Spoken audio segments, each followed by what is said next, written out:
اعبدوا ربكم الذي خلقكم والذين من قبلكم لعلكم تتقون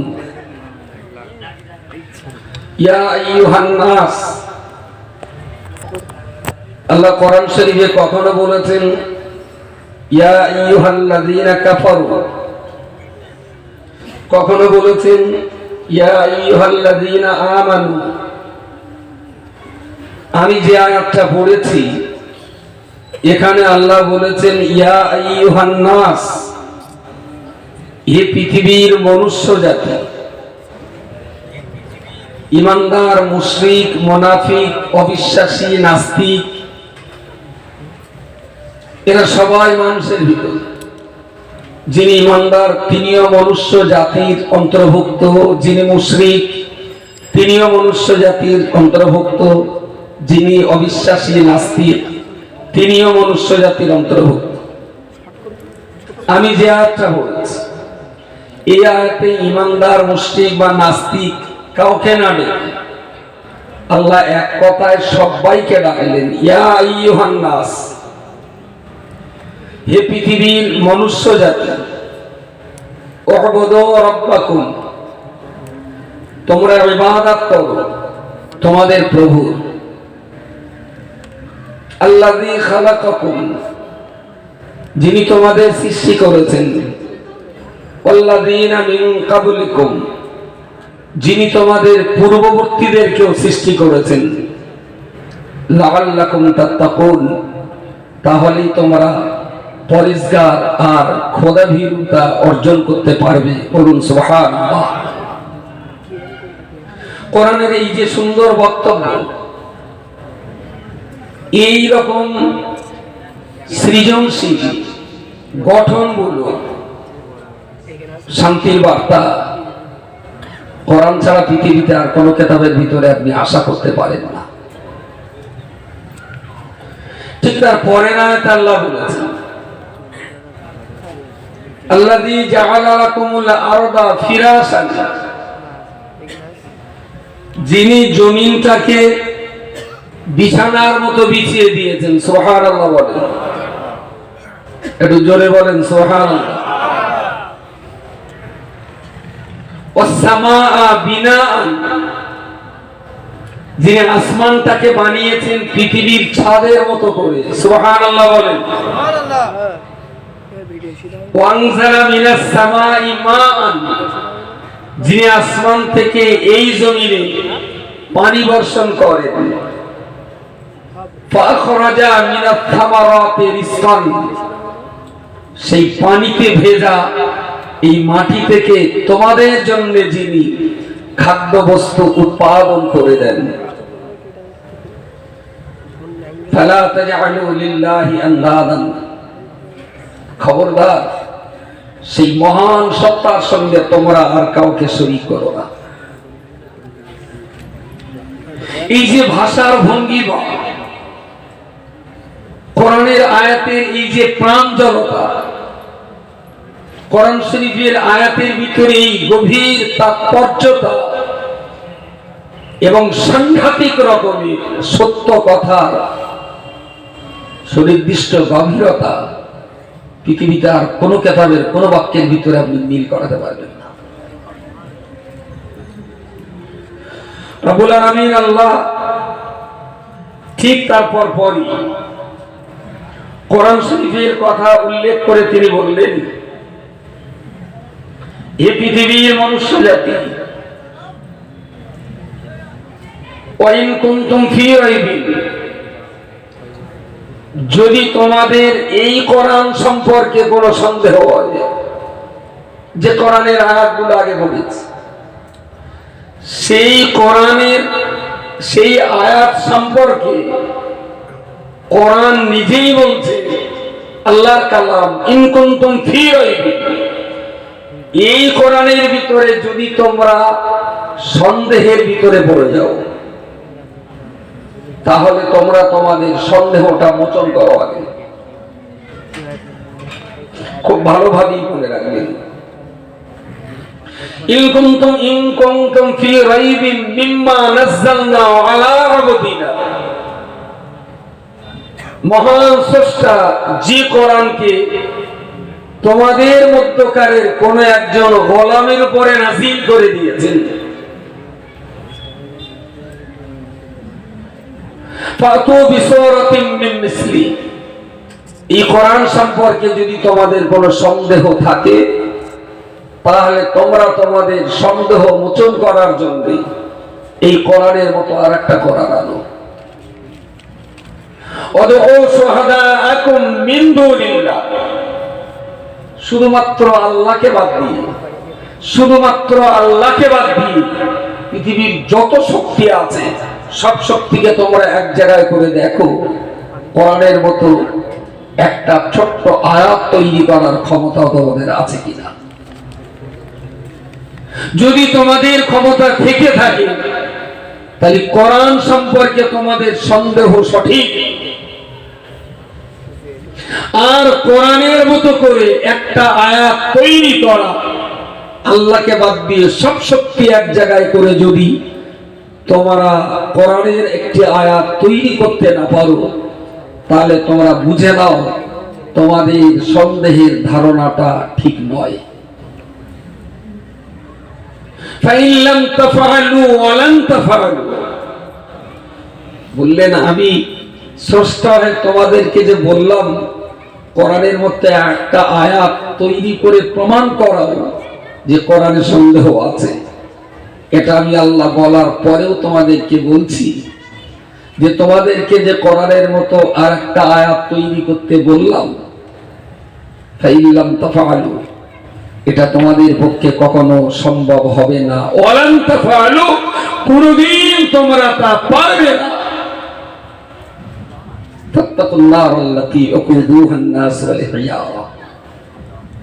তাহলে তোমাদের উচিত হবে সেই প্রজ্বলিত জাহান্নামের আগুনকে ভয় করা, যেটা অবিশ্বাসীদের জন্য তৈরি করা হয়েছে। কতই না ভালো হতো কোরআনের এই আয়াতগুলো যদি আমার মজলিসে সব মানুষরা পড়তে পারতেন, কতই না সুন্দর হতো কোরআনের এই আয়াতের ব্যাখ্যা বিশ্লেষণটা যদি আমার মজলিসের সব শ্রোতারা জানতে পারতেন, তাহলে আমাদের আজকে আর ওয়াজ করা লাগতো না। কোরআন শরীফের যে 4টি আয়াত পড়েছি, এই 4টি আয়াতের বাংলা অনুবাদটা আপনাদের শোনালাম, কিন্তু চোখ মুখ দেখে ভালোই বুঝতে পারছি এসব আপনাদের মাথায় ঢুকিনি, বেকার পাউন্ডে তো লাভ নেই, আপনারা বুঝতে পারেননি, ঘোড়ার ডিম বুঝে যায়। এই আয়াতগুলো যদি এই 10 মিনিটের ভেতরে আপনাদের বোঝানো যেত তাহলে 18 বছর বয়সে মাদ্রাসায় 10 ঘন্টার ক্লাস করে বিজ্ঞ পণ্ডিতদের কাছে আমাদের পড়তে হতো না। চটে বসে যদি 10 মিনিটে হয় তাহলে সাজানো গোছানো বিল্ডিং এর ভেতরে 5 মিনিটে হওয়ার কথা, সেখানে ঘন্টার পর ঘন্টা সব আয়াত নিয়ে পড়তে হয়েছে। আমরা বলি বটে, মানুষ শোনেও বটে, কিন্তু মাঝে মাঝে না মনে হয় আসলে আমার গালে যা দাঁত আছে, একেবারে যে নরম দাঁত তা বলবো না, আমার দাঁতগুলো শক্ত। আমি গরুর গোস্ত চিবিয়ে খাতে পারি, শাক বেগুন ফুলকপি চিবিয়ে খাতে পারি, কিন্তু পাথর চিবিয়ে খাওয়ার ক্ষমতা আমার দাঁতের নেই। আমি পাথর চিবোতে পারিনি, তবে যা শাক কপি উচ্ছে বেগুন শিঙি মাছ কই মাছ চিবিয়ে টিবিয়ে টোটা টাটা চিবিয়ে খেয়ে নিতে পারি। আমি যতটা খাতে পারি আমার শ্রোতাদেরকে আমি ততটাই দিতে পারি, কিন্তু এটাও ঠিক আমার এই শ্রোতার ভিতরে অনেক শ্রোতা আছে তারা এখনো কাঁটা বাঁচতে পারে না, অনেক শ্রোতা আছে তারা এখনো ফিডারে দুধ খায় 80 বছর বয়স, কারণ এই গরুর পেছনে দাপনা দিচ্ছি আর সে চুষে চুষে ফেলে দিচ্ছে, গালে তো না খায় তো ফিডার। ফিডার খাওয়া পাটি ঘোষ খাতে পারে না, ফিডার খাওয়া পাটি ইলিশ মাছ বেচে কাঁটাগুলো বাদ দিয়ে শ্বাসটা খেতে পারে না। ফিডার খাওয়া পাটি পক্ষে বিরাট সুন্দর করে সাজানো গোছানো ইলিশ মাছের কালিয়া খাতে পারে না, তবু দিতে হয়, নষ্ট করে বুঝতে পারেন। মন বোঝে না তাই দেওয়া, ওয়াজ শুনতে গেলেও না প্রচুর পড়তে হয়। মাদ্রাসায় যে মাস্টারেরা প্রতিদিন তাফসীর পড়ায়, হাদিস পড়ায়, 18 বছর 20 বছর ধরে যারা কিতাব পড়াচ্ছে, তারা 2 ঘন্টার ক্লাস করাবার জন্য 4 ঘন্টা পড়ে তবে ক্লাসে বসে, তবে পড়াতে পারবে না ভালো কিতাব পড়ে যে। তাই মাঝে মাঝে ছাত্ররা যা প্রশ্ন করে, হুজুর আবার বলে আসতে না যেটা কালকে বলবো, এটা কালকে বলে দেবো। আর শ্রোতারা যদি সে সম্পর্কে মোটে পড়াশোনা না করে, তাহলে আমাদের এই বক্তৃতা যে ঠিক 16 আনা বুঝে আসে, আমার তা মনে হয় না। তবু 2-5টা মানুষও যদি বোঝে, সেই 5-2 10টা চোখের দিকে তাকিয়ে চোখে চোখ রেখে কথা বলা, যদি আল্লাহ আস্তে আস্তে করে মানুষের একটু বিবেক বুদ্ধিতে চাবুক চালিয়ে আল্লাহ যদি একটু আমাদের জ্ঞান বৃদ্ধি করে দেন, তাই কথাগুলো একটু বলতে হয়। শুরু করছি যেখান থেকে কোরআনের আয়াত তেলাওয়াত করেছিলাম, ইয়া আইয়ুহান নাস উবুদু রাব্বাকুম। রব, রে বে জাবার রব, বে দু পেশ গুণ, রব্বুন। এই রব্বুন শব্দের বাংলা অর্থ আমরা ব্যবহার করি প্রভু বলে, কিন্তু বাংলা ডিকশনারিতে প্রভু শব্দের যে ব্যাখ্যা দেওয়া আছে, আর আরবি ডিকশনারিতে রব শব্দের যে ব্যাখ্যা দেওয়া আছে, তার দুটো ঠিক মেলে না। রবের ব্যাখ্যা আর বাংলার প্রভুর ব্যাখ্যা দুটো ঠিক মেলে না। প্রভুর ব্যাখ্যা যদি 50 গ্রাম হয়, তো রবের ব্যাখ্যা 5 কুইন্টাল। কিন্তু বাংলা ভাষায় রব শব্দের মানে যে প্রভু, আমি তা বলবো না, কারণ রব শব্দের যে ব্যাখ্যা, প্রভু শব্দের ব্যাখ্যা ততটা না। বলা যেতে পারে বাঙালিদের কোন রকমে বোঝানোর জন্য রব শব্দের প্রতিশব্দ হিসাবে প্রভু শব্দটা ব্যবহার করা হয়। প্রভু, ইয়া আইয়ুহান নাস উবুদু রাব্বাকুম। কোরআন শরীফে আমার আল্লাহ পাক রব্বুল আলামিন পরিষ্কার করে বলে দিয়েছে, হে পৃথিবীর মনুষ্য জাতি, আদমের বংশধর, আদমের ছানাপোনা তোমরা যারা রয়েছ, আমি আল্লাহ তোমাদিগের জন্য বলছি, উবুদু রাব্বাকুম, তোমরা তোমাদের প্রভুর ইবাদত করো। কেন আল্লাহ একথা বলতে যাবে? তিনি কি এক কথায় বললে পারতেন, ইয়া আইয়ুহান নাস উবুদুনি, হে পৃথিবীর মনুষ্য জাতি, আমি আল্লাহ তোমরা আমার ইবাদত করো। আব্দুর রহমানের বললাম, আব্দুর রহমান তোমার মেজে শহরের 2টো ভাত দাও। হঠাৎ একটু ঘোর লাগাবে না? আমি বললাম, আব্দুর রহমান খিদে লেগে 2টো ভাত দাও। আচ্ছা, ভাতটা একবার বলেছি মেজে শহরের দাও, আর একবার বলেছি আমার 2টো দাও। আচ্ছা, দুবারের এই ভাত ক জায়গায় যাবে? আমি কেরা সবাই চেনে না, 3-4টে লোক বলতেছেন এক জায়গায় যাবে। বললাম তোমার মেজে শ্বশুরের 2টো ভাত দাও, বললাম আমার 2টো ভাত দাও। তো আমি যদি বলি আমাকে দাও, তাহলে বুঝতে আর কোনো বাকি নেই যে বক্তা ভাত চাচ্ছে। আর যদি বলি মেজে শ্বশুরের দাও, পৃথিবীর মানুষকে আল্লাহ বললেন উবুদু রাব্বাকুম, তিনি বলেননি উবুদুনি, যে তোমরা আমার ইবাদত করো, বললেন তোমরা তোমাদের প্রভুর ইবাদত করো। আসলে প্রভুটা কে, মগজ খাটিয়ে খুঁজে বের করে তবে ইবাদতটা করো, অন্ধকারে ইবাদত করো না। আগে প্রভুটাকে খোঁজো, খুঁজে তার ইবাদত করো। দুটো কথার ভিতরে অনেক গভীর তাৎপর্য আছে। যে উবুদুনি যদি বলি, তাহলে তো আমি বলে দিলাম আমি আল্লাহ আমার ইবাদত করো, আমি সৃষ্টি করেছি তো আমার ইবাদত করো। ওরা ডাইরেক্ট ইবাদতটা আমি দেখে নিই নে, বরং ওদের জ্ঞান দিয়ে খুঁজে এসে আমার ইবাদতটা করুক, তাহলে সেই ইবাদতে ওরা মজাটা পাবে। একজন বললেন, ভাই আমি ভিখারি, আমার 2টো ভিক্ষা দাও। তো সরাসরি দিলেন 5টা টাকা। একজন এসে বললেন, ভাই সমাজে যারা ভিখারি আছেন তাদের কিছু টাকা দাও। তাহলে যিনি হাত পেতে চাইছেন ওর দেওয়াটা যত সহজ, আর যদিও বলে যারা ভিখারি, যিনি ভিখারি তাকে দাও, তাহলে 5 টাকা দান করতে গিয়ে আবার 50 টাকার রোজ কামাই করে খোদা লাগবে। যে অরিজিনাল ভিখারি কোন লোকটা, যিনি সাহেবে নেশাব তাকে তো দেওয়া যাবে না। যিনি গরিব মিসকিন সাহেবে নেশাব নয়, এইরকম ব্যক্তিকে খুঁজে বার করে তোমাকে দান করতে হবে।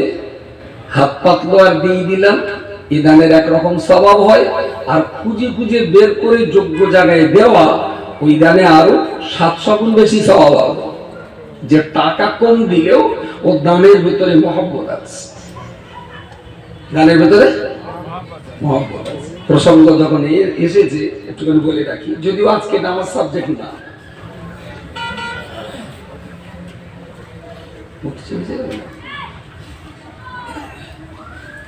ও সব তো গাড়ি ভরেন না, ও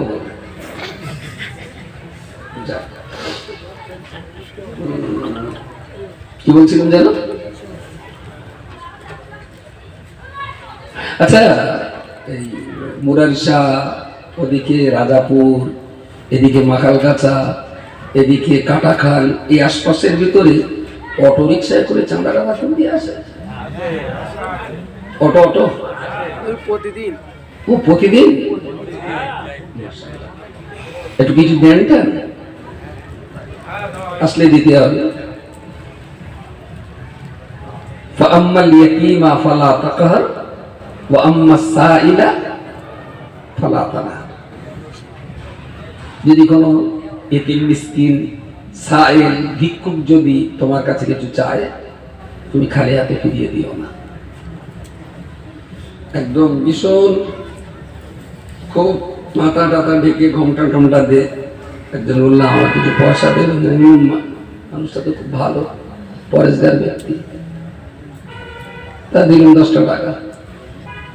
আরো দিন কাজ গেল, সে একটু জিজ্ঞেস করলো, তা তুমি 10 টাকা নেওয়া কেন? আমি মেটেই থাকতুম, লকডাউনে আয় রোজগার কমে গেছে বলে এখন ওর চেয়ে চিনিকে খাচ্ছে, লকডাউন উঠে গেলে আবার মেটে যাবে, পয়সা দিতে ইচ্ছে হবে। তখন মনে হয় ঝোলায় মাল আছে যেগুলো। সুতরাং দেওয়ার আগে ওয়ান টাইম চান্স একটু জেনে দেওয়া ভালো, যে কাকে দিচ্ছেন, কোন কাজে দিচ্ছেন, কোন কাজে ব্যয় হবে। এই অটোরিকশা ভাড়া করে যত পার্টি আসে, ও সমস্ত মাদ্রাসাগুলোর আমি খুব ভালো খবর রাখি। জীবনে কত লোকের যে ঝোলা কেটে গেছে তার ইয়াত্তা নিয়ে, বহু লোকের ঝোলা কেটে গেছি, টাকা কেটে গেছি, 2 টাকা চাপটা দিছি। একেবারে 100-র ভিতরে 99.99 জানি না। আপনি কোরআনের ওই আয়াতটা দেখে পয়সা দিচ্ছেন যে হাত পাতলে দিতে হয়, হাত পাতলে, কিন্তু হাত পাতা পয়সাটা নিয়ে কমতে যাচ্ছে, এটা তো আপনাকে একটু দেখে দেওয়া লাগবে। ওদের জিজ্ঞেস করুন, বলছি মাদ্রাসায় বাচ্চা কটা, সেক্রেটারির নাম কি, মাস্টার কটা, কটা কি বলে কটা ক্লাস আছে, কি কি কিতাব পড়ানো হয়, আর মাদ্রাসা তৈরি হয়েছে কবে, ওর ক্যাশিয়ার কেডা, ওর সভাপতি কেডা, কত বিঘে জমি, জমি টমি কি লেখা হয়েছে, এসব জেনে বুঝে একটা টাইমে যে আপনি ভালোই বুঝে নেবেন। যেসব মাদ্রাসা সেক্রেটারি হলো আল্লাহ তাআলা, সভাপতি হলো জিবরাইল ফেরেশতা, আর ক্যাশিয়ার হলো জমির মালিক। যা পয়সা দেবেন সব তার, আর অটো রিক্সাগুলো ভাড়ায় পাওয়া যায়। দক্ষিণ চব্বিশ পরগনার একটা লোক আছে, তার 38টা অটো মাইক আর লোক প্রশাস, 38টা। সে হলো অটো এজেন্ট। এবার একটা মাদ্রাসা চালায়, সে কি বললো, ভাই আমার মাদ্রাসার কালেকশন করে দিতে হবে। কোন মাদ্রাসা? না হেঁটোখালি, আমরা সেই মাদ্রাসাটা আছে। ও হেঁটোখালি মাদ্রাসা, তা তোমরা তো ছোট হয় না মাদ্রাসা, তাহলে হ্যাঁ, তাহলে তোমাকে আমাদের সাথে যদি কালেকশন করতে হয়, তাহলে বিল স্ক্যাপটা সব দাও, এক মাস আমি কালেকশন করে দেখবো, সারাদিন যা কালেকশন হবে তোমাদের 300 টাকা, আর বাকি যা হবে আমার এজেন্সি, বুঝতে পারেন। তারপর আর একটা মাদ্রাসার লোক গেল, ভাই আমার মাদ্রাসা একটু কালেকশন করে দিতে হবে তোমার, তা কি হবে? তাহলে আমার অটো আছে, লোক আছে, মাইক আছে, সব আমার আছে, তা তোমার মাদ্রাসার কাগজপত্র দাও, সব দিলে। তাহলে ভাই তোমার অবস্থা, মাদ্রাসার তো অবস্থা ভালো না, তা ও তোমার দিন টিন বলতে পারবো না, তোমার এই বিল কত করলো বাবা? একটা দাম হয়ে গেল 25 পাতার বিল, 125 টাকা দাম। তাহলে বিল দিয়ে দাও, পার বিল পিছু তুমি 125 টাকা করে পাবা, বাকি যা কালেকশন হবে কেশিয়ারের কাছে যাবে। সভাপতি তো টাকা লেগে, আবার সেক্রেটারি কেটা তারাও তো টাকা দেবে, টাকা দেবে কেশিয়ার। আমার কথাটা মাথায় রেখে আল্লাহর রাস্তে যে প্রতিষ্ঠানগুলো ভালো চলছে সেগুলো একটু ভালো চলতে দেন। সারাদিন একটা অটো ভাড়া কত, 3-4টে লোক ভরছে, তাদের রোজ লেবারের দাম কত? তাহলে আপনি 1 টাকা দিলে মাদ্রাসা কত পাবে? আবার সেটা যদি মাদ্রাসার নামে জমির দলিল থাকে, মাদ্রাসা যদি সিস্টেমেটিক্যাল চলে তাও তো ভালো। আকসার ক্ষেত্রে এই পার্টি যারা আসে তাদের মাদ্রাসার নিজস্ব কোনো জমি জায়গাই নাই। ছেলেটা হাফেজ করে বাড়ির লোকটা কি করে খাবে? তো এই 10 কাঠা জমিতে একটা টাকা তৈরির মেশিন পরিষ্কার পেলে, টাকা তৈরির মেশিন পরিষ্কার পেলে সারা বছর টাকা উৎপাদন হচ্ছে। রাজমিস্ত্রি কাজ করতো, সে 1.5 কাঠা জমির উপরে এক ইউনিভার্সিটি তুলে দিয়েছে, সারা বছর কালেকশন করে সে বাজার এখন অস করতেছে, ভালোই অস করে চালাচ্ছে। আর এদিকে মাদ্রাসা আছে দুতলা যা ছিল তাই আছে। আল্লাহ কি রহমত, ওর বাড়ি চচ্চর করে সাজাচ্ছে, দিনের পথে সময় যাচ্ছে, তো সেদিন ওর সংসার আল্লাহ প্রচুর বরকত দিয়েছে। গয়লারে জিজ্ঞেস করতে, গয়লা ঘোষমশাই, আমি তো খোঁজ নিলাম গ্রামে তুমি 10টা গাই দাও, সেখানে 15 লিটার মাত্র দুধ হয়, বাজারে খোঁজ নিয়ে দেখলো তুমি 32 লিটার দুধের যোগান দাও প্রতিদিন, বাকি দুধ কোথায় পাও? তাহলে বাবা আমি প্রথম সকালবেলা মা গঙ্গার পুজোতে বার হই, এসব মা গঙ্গার আশীর্বাদ, বুঝতে পারেন না? এর গাও এরকম ধর্মের নামে এই ব্যবসা চুটিয়ে চলছে। আল্লাহ বলতে পারতেন ওহবুদুনি, আমার ইবাদত করো, তা না বলে আল্লাহ বললেন ওহবুদু রাব্বাকুম, তোমরা তোমাদের প্রভুর ইবাদত করো। কাগজ দিয়ে, মগজ দিয়ে, চিন্তা দিয়ে, ফিকির দিয়ে, সোচ সমঝ দিয়ে তুমি তোমার প্রভুকে চিনে জেনে বুঝে তবে তার ইবাদতটা করো। এই আয়াত প্রমাণ করে যে কোন ভালো কাজ করতে গেলে যাচাই বাছাই গৌর ফিকির করে ভালো কাজটা করা ভালো। চাইলেই পয়সা দেওয়া যায় না, একটু বুঝে সুঝে দিতে হয়। আবার কিছু কিছু লোক না বলবেন, ওরা একটু করে কেমনে খাচ্ছে, নিয়ে টাকা বোমায় কাটি যাচ্ছে। দেখবেন কত লোকের ভাটা আছে, টাটা আছে, রিলায়েন্স আছে, গোয়েঙ্কা আছে, কোটি কোটি টাকার মালিক। আমার হিংসা হয় না রে বেচারা, মাদ্রাসার নামে বিক্রি করে 2 লাখ টাকা বাড়ি বাঁধলা, 3 বিঘে জমি কিনবো, আমার হিংসা করার তো কোনো দরকার নেই। আসলে ধর্মের নামে ব্যবসাটা একজনকে ক্ষতি করে না, গোটা সমাজ ব্যবস্থাটাকেই ক্ষতি করে, এটাই সর্বনাশ।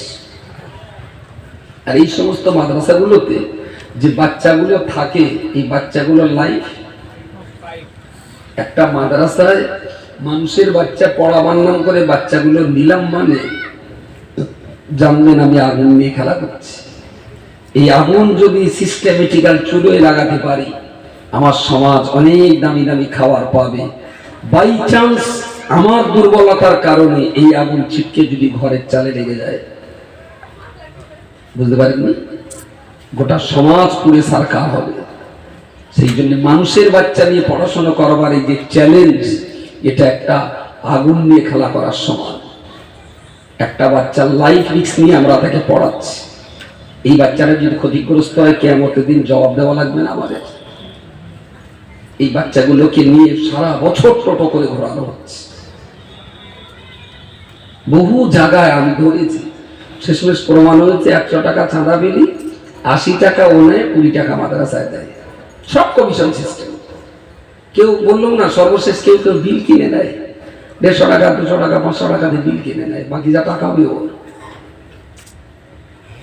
প্রিয় শ্রোতা মন্ডলী, মনে রাখো আমার আল্লাহ পাক রব্বুল আলামিন तमाम দুনিয়ার মানুষের দিকে লক্ষ্য করে বলেছেন, ইয়া আইয়ুহান নাস উবুদু রাব্বাকুম, হে পৃথিবীর মনুষ্য জাতি, তোমরা তোমাদের প্রভুর ইবাদত করো। প্রভুর ইবাদত আল্লাহ করতে বলেছেন, প্রভুর ইবাদত করতে হবে। আল্লাহ বলেননি আমার ইবাদত করো।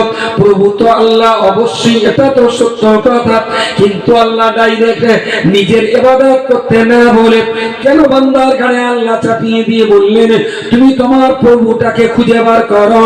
তোমার কাগজ দেওয়া হয়েছে, তোমার মগজ দেওয়া হয়েছে, তোমার বুদ্ধি বিবেক চেতনা দেওয়া হয়েছে, তুমি তোমার বুদ্ধি চেতনা সোচ সমঝ গর ফিকিরটাকে কাজে লাগিয়ে তুমি তোমার প্রভুকে সন্ধান করে বার করো। এবার আপনি ভাবুন আপনার প্রভু কে হতে পারে। বান্দা যদি চিন্তা করে কি আমার প্রভু, কাকে প্রভু বলে মানব, কাকে আমি প্রভু বলতে পারি, আসমানের চাঁদ আর সূর্য, নাকি দুনিয়ার পাহাড় পর্বত, নাকি কোনো মাটির মূর্তি, নাকি কোনো অর্থবৃত্ত, নাকি কোনো নদী নালা, গাছপালা, ছাগল ভেড়া, কাকে আমি প্রভু বলবো? আল্লাহ পাক প্রভুকে চেনার জন্য এক নম্বর সূত্র দিয়ে বললেন, আল্লাযী খলাকাকুম, যিনি তোমাকে সৃষ্টি করেছেন, যিনি তোমাকে সৃষ্টি করেছেন তিনি তোমার একমাত্র রব, যিনি সৃষ্টিকর্তা তিনি রব। এখন সর্বপ্রথম তুমি তোমার নিজেকে জিজ্ঞেস করো, কিভাবে, কোন প্রক্রিয়ায়, কার দ্বারাতে তুমি সৃষ্টি হয়েছো? এইবারে যদি বলেন বাপ মা সৃষ্টি করেছে, আমার বাপ মা যদি আমার সৃষ্টি করতো তাহলে আমার গায়ের রং আলকাতারার মতো নয়। কোন বাপ চায় তার ছেলে দিলে কালো হোক? আমার বাপ মা যদি তৈরি করবে তাহলে নিশ্চয়ই আমার, কথা বলেন, সাদা করে করতো। বাপ হাতে করে আমার কালো করবে কেন? সাদা করবে। বাপ মা যদি আমার তৈরি করতো তাহলে চেহারা কেনা নতুন কাছে বানা হতো, আরো দারুণ সুন্দর চেহারা করত। আরে মানুষ যদি তৈরি করে, মানুষ যদি তৈরি করে তাহলে মানুষের হাতে, মানুষের কাছে কটা ডাইস আছে, কটা ডাইস। এই মোবাইলটা ৬,০০০ টাকা দাম, এরকম একই রকম মোবাইল কয়েক কোটি আছে না? স্যামসাং কোম্পানিতে কোটি কোটি মোবাইল। আবার কিছুকাল পরে নতুন একটা মডেল করলো, ছাঁচে ফেলে, সেটা আবার কয়েক হাজার কোটি মার্কেট পেয়ে গেল। পৃথিবীর মানুষ কি এমন তৈরি করেছে যে যে কটা তৈরি করেছে প্রত্যেকটা আলাদা আলাদা? কটা ডাইস আছে মানুষের হাতে, কটা ডিজাইন আছে মানুষের হাতে যে মানুষ তৈরি করবে? মানুষটা পারেনি। বসিরহাটে দুই ভাই আছে, একদম একই রকম দেখতে, যমজ তো। আর যমজ ছেলে মাঝে মাঝে হয়তো আপনারা কখনো দেখবেন, দুটোই যদি যমজ ছেলে হয় তা একই রকম হয়। দুটো যুক্তি করেছে ফুসকালার সঙ্গে, ফুসকা খাবে তো যুক্তি করেছে যে তোরা, ও বলে তোমার ফুসকা কত করতে হবে, এত করে, তাহলে এই করা হবে, তুই কতটা খাবি? তাহলে আমি ৮০ টাকা দিবি, তাহলে ৮০ টাকা দিয়ে পুরো ফিরি পয়সা বলা। তখন একটা ৪০-৪৫টা খেয়ে ফেলেছে, খেয়ে দাঁড়া হিসু করে আছে, অনেকটা টক খেয়েছি তো, হিসু করতে গিয়ে ছোটটা ভেটকে দিয়েছে। আর একই রকম জামা গায়েছে, এসে পেতে থাকতেছে, শুধু অবাক হয়ে যাচ্ছে, ৮০টা ফুচকা খাবে, বাপরে বাপ। ফুচকা ৮০টার জায়গায় ৯০টা খেয়ে ফেলে, তাদের পয়সা দিতে হচ্ছে, আর খাসি বাড়িতে। আসলে ওরা দুটো মানুষ হয় না, এবার দুটো এক জায়গায় এসে বলতে ফুচকা খাবে।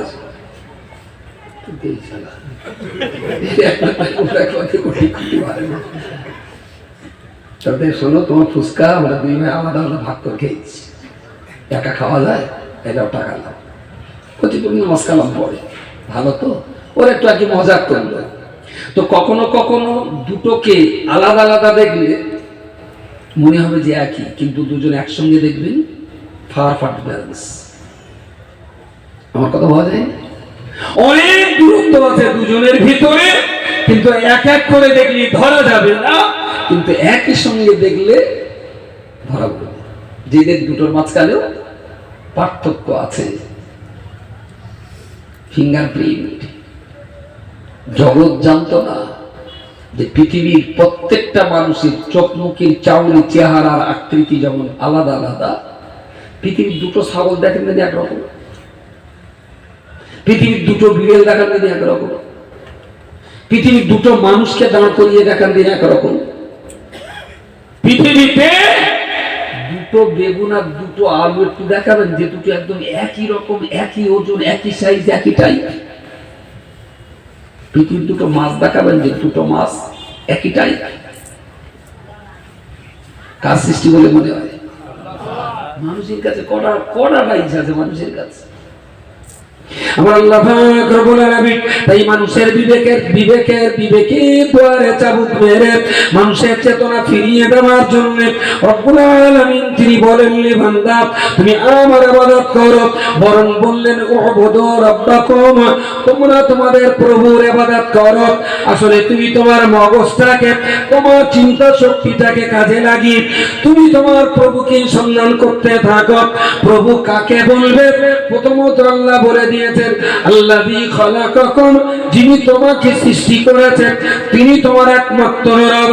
দ্বিতীয় নম্বরে বলেছেন আল্লাযীনা মিন ক্বাবলিকুম, তোমার সৃষ্টি হওয়ার পূর্বে তোমার বাবা সৃষ্টি হয়েছে, তোমার বাবার পূর্বে তোমার দাদু সৃষ্টি হয়েছে, তোমার দাদুর পূর্বে তোমার দাদুর বাবা সৃষ্টি হয়েছেন। অতএব তোমার পূর্বে যাদেরকে যিনি সৃষ্টি করেছেন তিনি একমাত্র তোমার রব। তৃতীয় নম্বরে আল্লাহ বলেছেন আল্লাযী জাআলা লাকুমুল আরদা ফিরাশান, এই পৃথিবীর মনুষ্য জাতি তুমি তোমার পায়ের তলার মাটির দিকে একটাবার চেয়ে দেখো যে মহান সত্তা পৃথিবীর জমিনটাকে বিছানার মতন বিছিয়ে দিয়েছেন তিনি তোমার একমাত্র প্রভু। ওয়াসসামাআ বিনান, তিনি তোমার মাথার উপরে আসমানটাকে শূন্য মার্গে तमाम দুনিয়া নামীয় ঘরের জন্য আসমানটাকে বিনা খুঁটিতে, বিনা টাইবিনে, বিনা ওয়ালবিনে যিনি আসমানটাকে পৃথিবীর ছাদ বানিয়ে দিয়েছে। সবাই মিলে আল্লাহ শুকরিয়া আদায় করে বলুন সুবহানাল্লাহ। আসসামাআ বিনান, কোনো টাইবিন নেই, কোনো ওয়ালবিন নেই, সম্পূর্ণ বিল পিলার খুঁটি খাম্বা ছাড়াই এই বিরাট একটা আসমানকে জগতের জন্য ছাদ বানিয়ে দিয়েছেন। সামাআ বিনাআন। 5 নম্বরে আল্লাহ বললেন ওয়া আনজালা মিনাস সামাই মান, যে মহান সত্তা আসমান থেকে পানি বর্ষণ করে থাকেন, যে মহান সত্তা আসমান থেকে পৃথিবীর জমিনে বাড়ি বর্ষণ করেন। ফাখরাজা মিনাস সামাই মান, 6 নম্বরে তিনি বলেছেন আসমানের পানি, এই পানি মাটিতে পড়ার কারণে পৃথিবীর মাটি সিক্ত হলো, ভিজে গেল। আর এই ভিজে মাটির ভিতর থেকে যিনি পানি বর্ষণ করেন তিনি তো তোমাদের জন্য এই জমিন থেকে তোমাদের খাদ্য উৎপন্ন করে থাকেন। জোরে বলুন সুবহানাল্লাহ।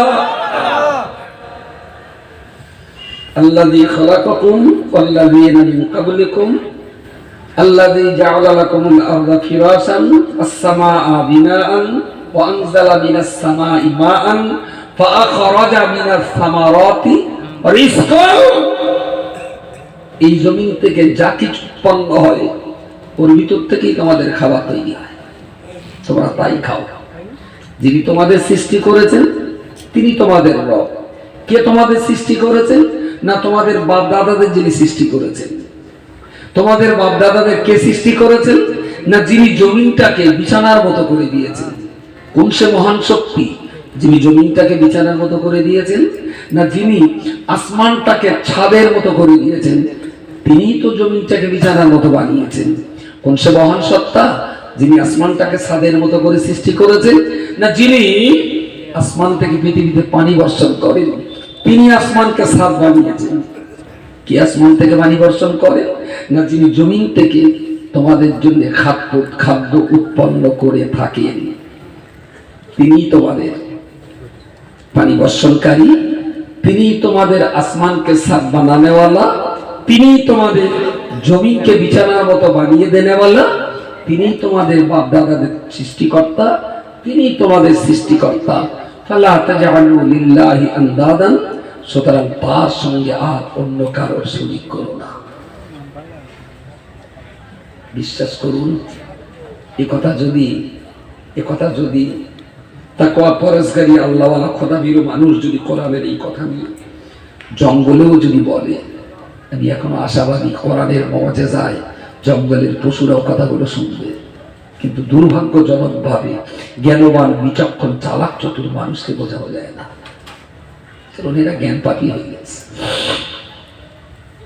প্রিয় শ্রোতামণ্ডলী, মনে রাখুন রব্বুল আলামিন আল্লাহ কোরআনের এই দুইটা আয়াতের মধ্য দিয়ে তিনি রবের সন্ধান করতে বলেছেন। আসলে মানুষের মগজ ঘামাতে বলেছেন, মানুষের চিন্তা শক্তিকে কাজে লাগাতে বলেছেন, মানুষের সোচটাকে ইমপ্লিমেন্ট করতে বলেছেন। ও বান্দা, তোমার যে বোধ শক্তি দেওয়া হয়েছে, এই বোধ শক্তিটা কাজে লাগিয়ে তুমি তোমার সৃষ্টিকর্তাকে সুন্দরভাবে খুঁজে টুজে তবে তুমি তোমার প্রভুর ইবাদত করো। আল্লাহর বান্দা, মনে রাখুন, তাহলে আপনি ইবাদত করার জন্য প্রভুর সন্ধান করা আপনার জন্য ওয়াজিব। আর কেবলমাত্র মসজিদের আলেম ইমাম বলেছেন আল্লাহ তোমার রব, আমি আমার রবকে কোনোদিন খুঁজিনি, আমি কোনোদিন ফিকির করিনি সত্যি তিনি আমার রব কিনা, আমি কোনোদিনের জন্য চিন্তা চেতনা ভাবনা ভাবিনি। শুধুমাত্র লোকে বলেছে, বিনা চিন্তায়, বিনা গবেষণায়, বিনা ফিকিরে আমি আল্লাহর জন্য নামাজ পড়তে লাগলাম। গৌর ফিকির চিন্তা ছাড়া নামাজ, গৌর ফিকির চিন্তা ছাড়া নামাজটা আমার আল্লাহর কাছে ভালো প্রিয় হতে পারে না, ভালো প্রিয় হয় না, কখনো ভালো প্রিয় হয় না। একটা লোক কেউ বললো, ভাই একটা ভালো মেয়ে আছে, ছেলেটার বিয়ে দেবেন? তা বললো, মেয়ে কি করে? তাহলে মেয়ে কি করে? ভাত খায়, ঘুরে ঘুরে বেড়ায়, স্কুলে যায়। তাতে আমার ছেলে তো কলেজের প্রফেসর, তা ভালো। আমার ছেলে তো সল্টলেকে থাকে, তা ঠিক আছে। আমার ছেলে তো 22 লাখ টাকার গাড়ি চালে, তাহলে দারুণ কথা। ছেলেটার বিয়ে দেবে? হ্যাঁ দেবো। আচ্ছা, উকিল ঘটক কথাটা বলেন না, ওই কথাটার ভিতরে একটু শিক্ষের গন্ধ আছে। উকিল বলবেন, উকিল মানে মধ্যস্থতাকারী। জমি একজন বেচবে আর একজন কিনবে, দুইয়ের মাঝখানে যে ওকালতি করে তার নাম হয়? তুই ঘোড়ার ডিম জানিস। জমি একজন কিনবে আর একজন বেচবে, এই দুইয়ের মাঝখানে যে যোগাযোগ করে দেয় তার নাম? চৌমাতার ভাষা তো, সেজন্য তাড়াতাড়ি এটা বললেন। আপনি যেটা বললেন ওটা অন্যদিকে তাকিয়ে বলেছেন, সেটা আমিও জানি। জমি একজন বেচবে আর একজন কিনবে, এই দুইয়ের মাঝখানে যিনি যোগাযোগ করে দেন তার নাম হয় প্রমোটার। গরু একজন বেচবে একজন কিনবে, এই দুইয়ের মাঝখানে যে জড়ায় তা দেয় তার নাম হয় দালাল। একজনের ছেলে আর একজনের মেয়ে, মাঝখানে যে যোগাযোগ করে দেয় তার নাম হয় উকিল। এক জায়গার সংবাদ আর এক জায়গায় পৌঁছে দিতে হবে, তার নাম হলো মিডিয়া। আসলে সবটা একই, একটা জল, একটা পানি, একটা ওয়াটার, ইত্যাদি ইত্যাদি। এদের কাজ হলো দুই পক্ষকে জোড়া দিয়ে দেওয়া। ক্ষেত্র বিশেষ, মানুষ জোড়া দিলে হয় উকিল, গরু জোড়া দিলে হয় দালাল, জমি জোড়া দিলে হয় প্রমোটার। সংবাদ এখান থেকে আর এক জায়গায় দিয়ে তার নাম হয় মিডিয়া। এরা এক ধরনের দালাল। এই বলছি, তোরা কটা ভাব, তোরা ভাব। একজনকে প্রমোটার বলবেন, একদম রাখবেন। একজনকে উকিল বলবেন, একজন রাখবে না। যদি বলেন দালাল, পাতে জুতো বলে জুতো। তার মানে গরু হাটে এত পরিমাণ চিটারি হয়, যার জন্য দরদাম জোরে হয় না, গামছার ভেতরে হাত দেওয়া। বুঝতে পারেননি? অ্যাকচুয়াল দালাল শব্দটা খারাপ না, দালাল আরবি শব্দ, খুব ভালো শব্দ। দালাল শব্দটা খুব ভালো। পানিটা রহমত আর বরকতের পানি, কিন্তু যদি পড়ে বাঁদরের মাথায়। বুঝতে পারেননি? দালাল শব্দটা আরবি শব্দ, তার মানে যোগাযোগকারী। বেশ, তো আমি বলছিলাম কি, একটা উকিলের কথা শুনে কোন ছেলের বাপ এরম শিক্ষিত বুদ্ধিজীবী প্রফেসর, দেখতে শুনতে ভালো, ওটা ছেলেকে উকিলের কাছে বলে, ও উকিল তাহলে আমার ছেলেরা আনলে তুমি মেয়েটার সঙ্গে বিয়ে করে আমার বাড়ি তুলে দাও, ছেলে এরম দেবে কেউ? ঠিক আছে, তুমি বলছো ভালো, ছেলের বাপের নম্বরটা দাও, একটু কথা বলে নিই। প্রাথমিক কথা হলো, তারপর বললো ভাই তাহলে আমরা একদিন দুদিন যাই, দুজন যাই ফার্স্ট স্টেজ, তাহলে আসুন। দুজনকে দেখে আসলো, ওরা আবার 4 জন গেল, এরা আবার 12 জন গেল, ওরা আবার 22 জন এসে বিরাট খাওয়া দাওয়া করে এবারে দিন খান। তা আপনার ছেলেটার ক লাখ টাকা দাম, দুটো কিডনি 18 লাখ টাকা দাম, আর চোখ দুটো 6 লাখ টাকা দাম, 18 হচ্ছে 24 লাখ, আর রক্ত আছে, আর দেহ যদি কুচকে বাগের দিয়ে খাওয়ায় তবে না লাখ টাকা হলো সব মিলিয়ে। তো 25 লাখ টাকার ছেলেটা বিক্রি করে দেবেন না একটা মেয়ে নেবেন, তার জন্য যদি এতবার দেখতে হয়, মহান স্রষ্টা আল্লাহ পাকের জন্য একটু সেজদায় মাথা দিয়ে বলবেন সুবহানা রাব্বিয়াল আলা। কমলেকার ঘটক বলল আল্লাহ এক, আর অমনি নামাজ পড়বেন। আপনি একটু খুঁজে দেখবেন না এর পিছনে কতটা সত্যতা, রবের চরিত্র কি, মাহবুবের ক্ষমতা কি, কোনো ভাবনা নেই, চিন্তা নেই, দালাল গুলিস্তানে মাথা ঠোক। আমাদের ইমান কত চাঙ্গা জানো, সেই জন্য একজনের কাছ থেকে শুনি নামাজ পড়ি। ও গালু গালু তোমার ইমান যখন এত চাঙ্গা, একজনের কথা শুনেই ছেলেটা বেঁধে দাও। তার মানে এরা মেয়ে খোঁজার জন্য যত মেহনত করেছে, মেয়ের জন্য জামাই খোঁজার জন্য যত মেহনত করেছে, আমার আল্লাহকে রব হিসাবে বুঝবার জন্য তার অর্ধেকটা মেহনত করেনি, অর্ধেকটা মেহনত করেনি। ওরা যদি যত ভাবতেন, যত গবেষণা করতেন, যত ফিকির করতেন, সেজদায় মাথা দিয়ে সুবহানা রাব্বিয়াল আলা পড়তে তত ভালো লাগতো, তত ভালো লাগতো। আসরের নামাজটা যে স্পিরিটই পড়লো, দেখে মনে হলো ইন্না তাই না ভাগ করে 2 রাকাত এনে যেতেছে। সুবহানা রাব্বিয়াল আলা শুদ্ধভাবে 3 বার পড়ে তারপর তো কপালটা তুলবে, সে না শুধু ঠাকার চাপ তুলবে। মনে হচ্ছে ভাগ করলে চাষি বলে দেন আমি পড়ে দিচ্ছি, তুমি শুধু ছুটে দাও। তার মানে এসব পার্টি ওই কোন উকিল বলেছে তাই চলে গেছে, একটু ভাবিনি, ফিকির করিনি, নিজের মন মস্তিষ্ক গবেষণাটাকে রবকে খোঁজার জন্য কোনোদিন কাজে লাগায়নি। যদি লাগাতে তাহলে সেজদায় মাথা দিয়ে মনে হতো আরো একবার পড়ি সুবহানা রাব্বিয়াল আলা। সব জানো ঝুননের কোলের ছোবড়া চিমনে বানাচ্ছে, ছোবড়াটা ছাড়িয়ে ভেতরে মালা, সেইটা ফেলে ফেলে তার ভেতরে শ্বাস সুন্দর করে অন্যের কোলে গোল করে দাঁড়াগাড়ি কুড়ি করে তুলে যদি ওই মাল আর একটা আঁখের গুড় একসঙ্গে গালে দিচ্ছি মনে হয় না নেশা হয়ে যায়। আর যদি পান্তার সঙ্গে আর একটু টক লেবু থাকে, ও থালাকান খেয়ে দিলেন ওখানেই ভঙ্গি বড়।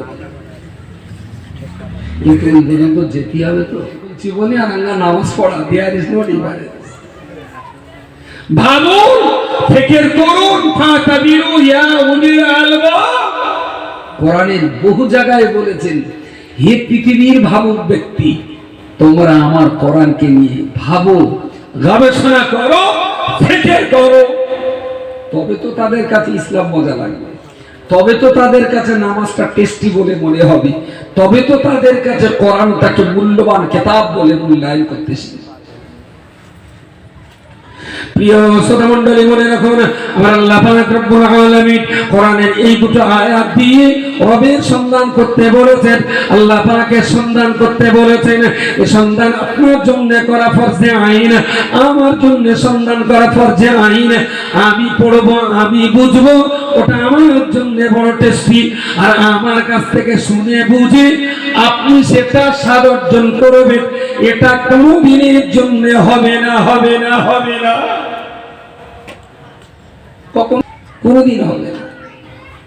আমি মধুর কোঠর মধু ঢেলে খাবো, আর আপনি কোঠর গায়ে জিভে চাপবেন, মধু দেখা যাচ্ছে ভেতরে, নেশায় পড়ে ওই কোঠর উপরেই চেপে যাচ্ছে, ওতে কোনোদিন যত চাপবেন তত গলা শুকিয়ে যাবে। আচ্ছা, আমি হাতে লিখে দিলাম ওই মা বাচ্চাদের ওই তিত ওষুধ খাওয়ানোর পরে না মা কি করে, তিত ওষুধ খাওয়ালে বাচ্চাটা বমি টমি করে ফেলে অনেক সময়, তো ওষুধটা দেওয়ার আগে এক মুঠো চিনি রেখে দেয়, ওষুধ গালে দে অতি তোর নাক মুখ শিখকে খেলো খানিকটা মাওলে খানটা চিনিলে ওর গালে দেবে। আমি কচির ওষুধ খাওয়াবে, আমার চিনি আনতে বললো, সে চিনি আনা হয়। বউ তো রাগারাই করতেছে, না তুমি চিনি না আনে বাড়ির কচির ওষুধ কিনে খাওয়াই, আমি ওষুধ খাওয়া তোমার অসুবিধে। আমি হাতে সুন্দর করে লিখলাম চয়েসি না এসছি চিনি, কচির ওষুধ খেলে কচি চার চার চার, ওর গাল করতে দেবে চার, তাড়াতাড়ি যত চাপি তত মিষ্টি। এই চিনি লেখার উপরে চাপলি কি গলাতে তো যাবে না? বিবেককে একবার জিজ্ঞেস করুন, গালে চিনি চাপছেন না চিনি লিখে তারই উপরে চেপতেছে? চিনি খাওয়া আর চিনি লিখে জিভে চাটা দুটো কখনো এক জিনিস নয়। আমাদের যা অবস্থা, আসলে ভাবটা করব, ফিকিরটা করব কখন আল্লাহকে নিয়ে।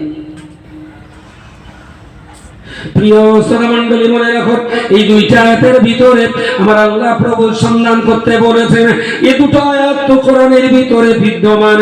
এবারে আল্লাহ কোরআন সম্পর্কে বলবেন, ও দুটো আয়াত অনুযায়ী বান্দা যে আল্লাহর সন্ধান করতে যাবে, সৃষ্টিকর্তা রবকে খুঁজতে যাবে, প্রভুর সন্ধান করতে যাবে, কিন্তু আসলে এই দুটো আয়াত সঠিক কি বেঠিক এটা তো আগে প্রমাণ করাতে হবে না। এই দুটো আয়াত সত্য না মিথ্যা বললেন, এই দুটো আয়াত কোরআনে আছে। তাহলে ফের প্রশ্ন আসবে, কোরআনটা কি সত্যি সত্যি মহান স্রষ্টা আল্লাহ পাকের কিতাব? ইন কুনতুম ফি রাইবিন, যদি তোমাদের সন্দেহ হয় ওই কিতাবটার ভিতরে, ওই কিতাবটার ব্যাপারে, মিম্মা নাযালনা আলা আবদিনা, যে কিতাবটা আমার বান্দা মুহাম্মাদের উপরে নাজিল করে দিয়েছি। বলুন সকলে সুবহানাল্লাহ। এখানে আল্লাহ ব্যবহার করেছেন আব্দুন আব্দুন, মিম্মা اعبدوا ربكم الذي خلقكم والذين من قبلكم لعلكم تتقون يا ايها الناس। আল্লাহ কোরআন শরীফে কখনো বলেছেন ইয়া আইয়ুহাল্লাযীনা কাফারু, কখনো বলেছেন ইয়া আইয়ুহাল্লাযীনা আমানু। আমি যে আয়াতটা পড়েছি এখানে আল্লাহ বলেছেন ইয়া আইয়ুহান নাস, এই পৃথিবীর মনুষ্য জাতি, ঈমানদার, মুশরিক, মুনাফিক, অবিশ্বাসী, নাস্তিক, এরা সবাই মানুষের ভিতর। যিনি ঈমানদার তিনিও মনুষ্য জাতির অন্তর্ভুক্ত, যিনি মুশরিক তিনিও মনুষ্য জাতির অন্তর্ভুক্ত, যিনি অবিশ্বাসী নাস্তিক তিনিও মনুষ্য জাতির অন্তর্ভুক্ত। আমি যে আয়াতটা বলছি এই আয়াতে ঈমানদার, মুশরিক বা নাস্তিক কাউকে না ডেকে আল্লাহ এক কথায় সবাইকে ডাকলেন ইয়া আইয়ুহান নাস, হে পৃথিবীর মনুষ্য জাতি, উ'বুদু রাব্বাকুম, তোমরা ইবাদত করো তোমাদের প্রভুর, আল্লাযী খালাকাকুম, যিনি তোমাদের সৃষ্টি করেছেন, ওয়াল্লাযীনা মিন ক্বাবলিকুম, যিনি তোমাদের পূর্ববর্তীদেরকেও সৃষ্টি করেছেন, লাআল্লাকুম তাত্তাকুন, তাহলেই তোমরা পরিষ্কার আর খোদাভীরুতা অর্জন করতে পারবে। বলুন সুবহানাল্লাহ। কোরআনের এই যে সুন্দর বক্তব্য, এই রকম সৃজনশীল গঠনমূলক শান্তির বার্তা কোরআন ছাড়া পৃথিবীতে আর কোন কিতাবের ভিতরে আপনি আশা করতে পারেন না।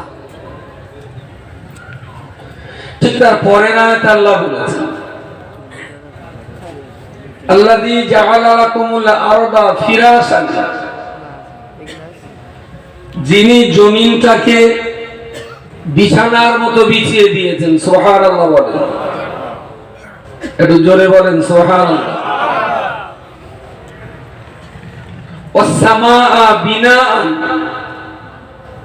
যিনি আসমানটাকে বানিয়েছেন পৃথিবীর ছাদের মতো করে, সুবহানাল্লাহ বলেন। সুবহানাল্লাহ। ওয়ানজালা মিনাস সামাই মাআন, যিনি আসমান থেকে এই জমিনে পানি বর্ষণ করেন। ফাখরাজা মিনাত থামারাতি রিজকান, সেই পানিতে ভেজা এই মাটি থেকে তোমাদের জন্য যিনি খাদ্য বস্তু উৎপাদন করে দেন। ফালা তাজআলু লিল্লাহি আনদাদান, খবরদার সেই মহান সত্তার সঙ্গে তোমরা আর কাউকে শরীক করো না। এই যে ভাষার ভঙ্গিমা, কোরআনের আয়াতের এই যে প্রাঞ্জলতা, কোরআন শরীফের আয়াতের ভিতরে এই গভীর তাৎপর্যতা এবং সাংঘাতিক রকমের সত্য কথার সুনির্দিষ্ট গভীরতা, পৃথিবীতে আর কোনো কেতাবের কোনো বাক্যের ভিতরে আপনি মিল করাতে পারবেন না। রব্বুল আলামিন আল্লাহ ঠিক তারপর পরই কোরআন শরীফের কথা উল্লেখ করে তিনি বললেন, হে পৃথিবীর মনুষ্য জাতি, ওয়াইন কুনতুম ফী রাইবিন,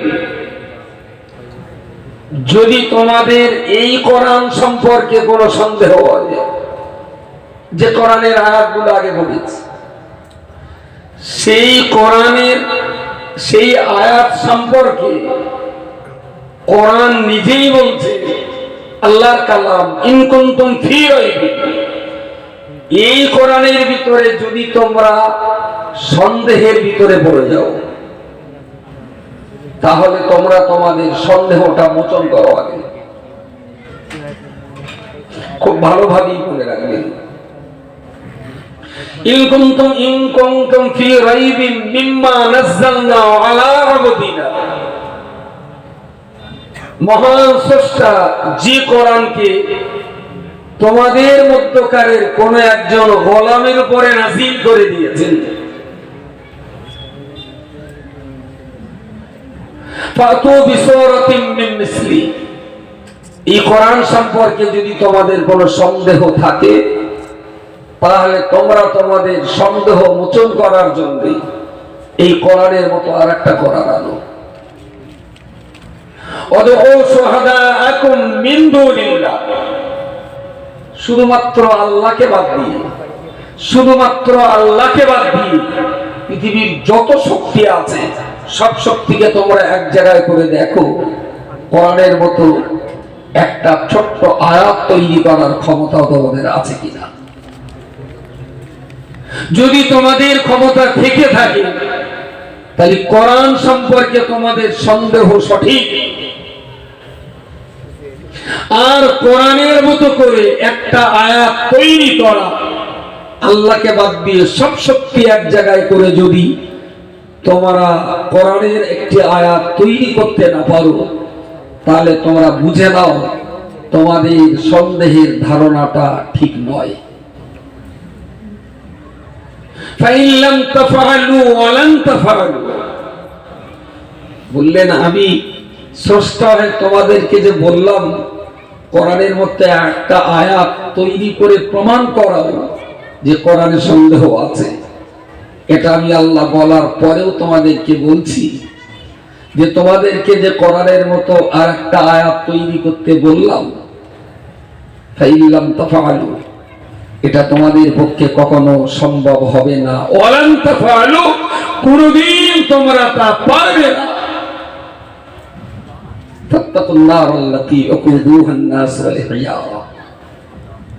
তাহলে তোমাদের উচিত হবে সেই প্রজ্বলিত জাহান্নামের আগুনকে ভয় করা, যেটা অবিশ্বাসীদের জন্য তৈরি করা হয়েছে। কতই না ভালো হতো কোরআনের এই আয়াতগুলো যদি আমার মজলিসে সব মানুষরা পড়তে পারতেন, কতই না সুন্দর হতো কোরআনের এই আয়াতের ব্যাখ্যা বিশ্লেষণটা যদি আমার মজলিসের সব শ্রোতারা জানতে পারতেন, তাহলে আমাদের আজকে আর ওয়াজ করা লাগতো না। কোরআন শরীফের যে 4টি আয়াত পড়েছি, এই 4টি আয়াতের বাংলা অনুবাদটা আপনাদের শোনালাম, কিন্তু চোখ মুখ দেখে ভালোই বুঝতে পারছি এসব আপনাদের মাথায় ঢুকিনি। বেকার পাউন্ডে তো লাভ নেই, আপনারা বুঝতে পারেননি, ঘোড়ার ডিম বুঝে যায়। এই আয়াতগুলো যদি এই 10 মিনিটের ভেতরে আপনাদের বোঝানো যেত, তাহলে 18 বছর বয়সে মাদ্রাসায় 10 ঘন্টার ক্লাস করে বিজ্ঞ পণ্ডিতদের কাছে আমাদের পড়তে হতো না। চটে বসে যদি 10 মিনিটে হয়, তাহলে আমার সাজানো গোছানো বিল্ডিং এর ভেতরে 5 মিনিটে হওয়ার কথা, সেখানে ঘন্টার পর ঘন্টা এসব আয়াত নিয়ে পড়তে হয়েছে। আমরা বলি বটে, মানুষ শোনেও বটে, কিন্তু মাঝে মাঝে না মনে হয় আসলে আমার গালে যা দাঁত আছে, একেবারে যে নরম দাঁত তা বলবো না, আমার দাঁতগুলো শক্ত। আমি গরুর গোস্ত চিবিয়ে খাতে পারি, শাক বেগুন ফুলকপি চিবিয়ে খাতে পারি, কিন্তু পাথর চিবিয়ে খাওয়ার ক্ষমতা আমার দাঁতের নেই। আমি পাথর চিবোতে পারিনি, তবে যা শাক কপি উচ্ছে বেগুন শিঙি মাছ কই মাছ চিবিয়ে টিবিয়ে টোটা টাটা চিবিয়ে খেয়ে নিতে পারি। আমি যতটা খাতে পারি আমার শ্রোতাদেরকে আমি ততটাই দিতে পারি। কিন্তু এটাও ঠিক, আমার এই শ্রোতার ভিতরে অনেক শ্রোতা আছে তারা এখনো কাঁটা বাঁচতে পারে না। অনেক শ্রোতা আছে তারা এখনো ফিডারে দুধ খায় 80 বছর বয়স, কারণ এই গরুর পেছনে দাবনা দিচ্ছি আসে চুষে চুষে ফেলে দিচ্ছে, গালে তো না খায় তো ফিডার। ফিডার খাওয়া পাটি ঘুষ খাতে পারে না, ফিডার খাওয়া পাটি ইলিশ মাছ বেচে কাঁটাগুলো বাদ দিয়ে শ্বাসটা খেতে পারে না।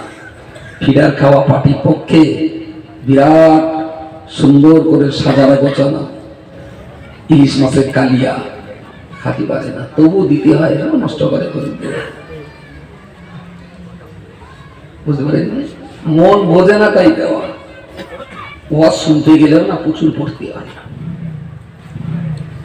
মাদ্রাসায় যে মাস্টারেরা প্রতিদিন তাফসীর পড়ায়, হাদিস পড়ায়, 18 বছর 20 বছর ধরে যারা কিতাব পড়াচ্ছে, তারা 2 ঘন্টার ক্লাস করাবার জন্য 4 ঘন্টা পড়ে তবে ক্লাস হলো, তবে পড়াতে পারবে না ভালো কিতাব পড়ে। যে তাই মাঝে মাঝে ছাত্ররা যা প্রশ্ন করে, হুজুর আবার বলে আসতে না যেটা কালকে বলবো,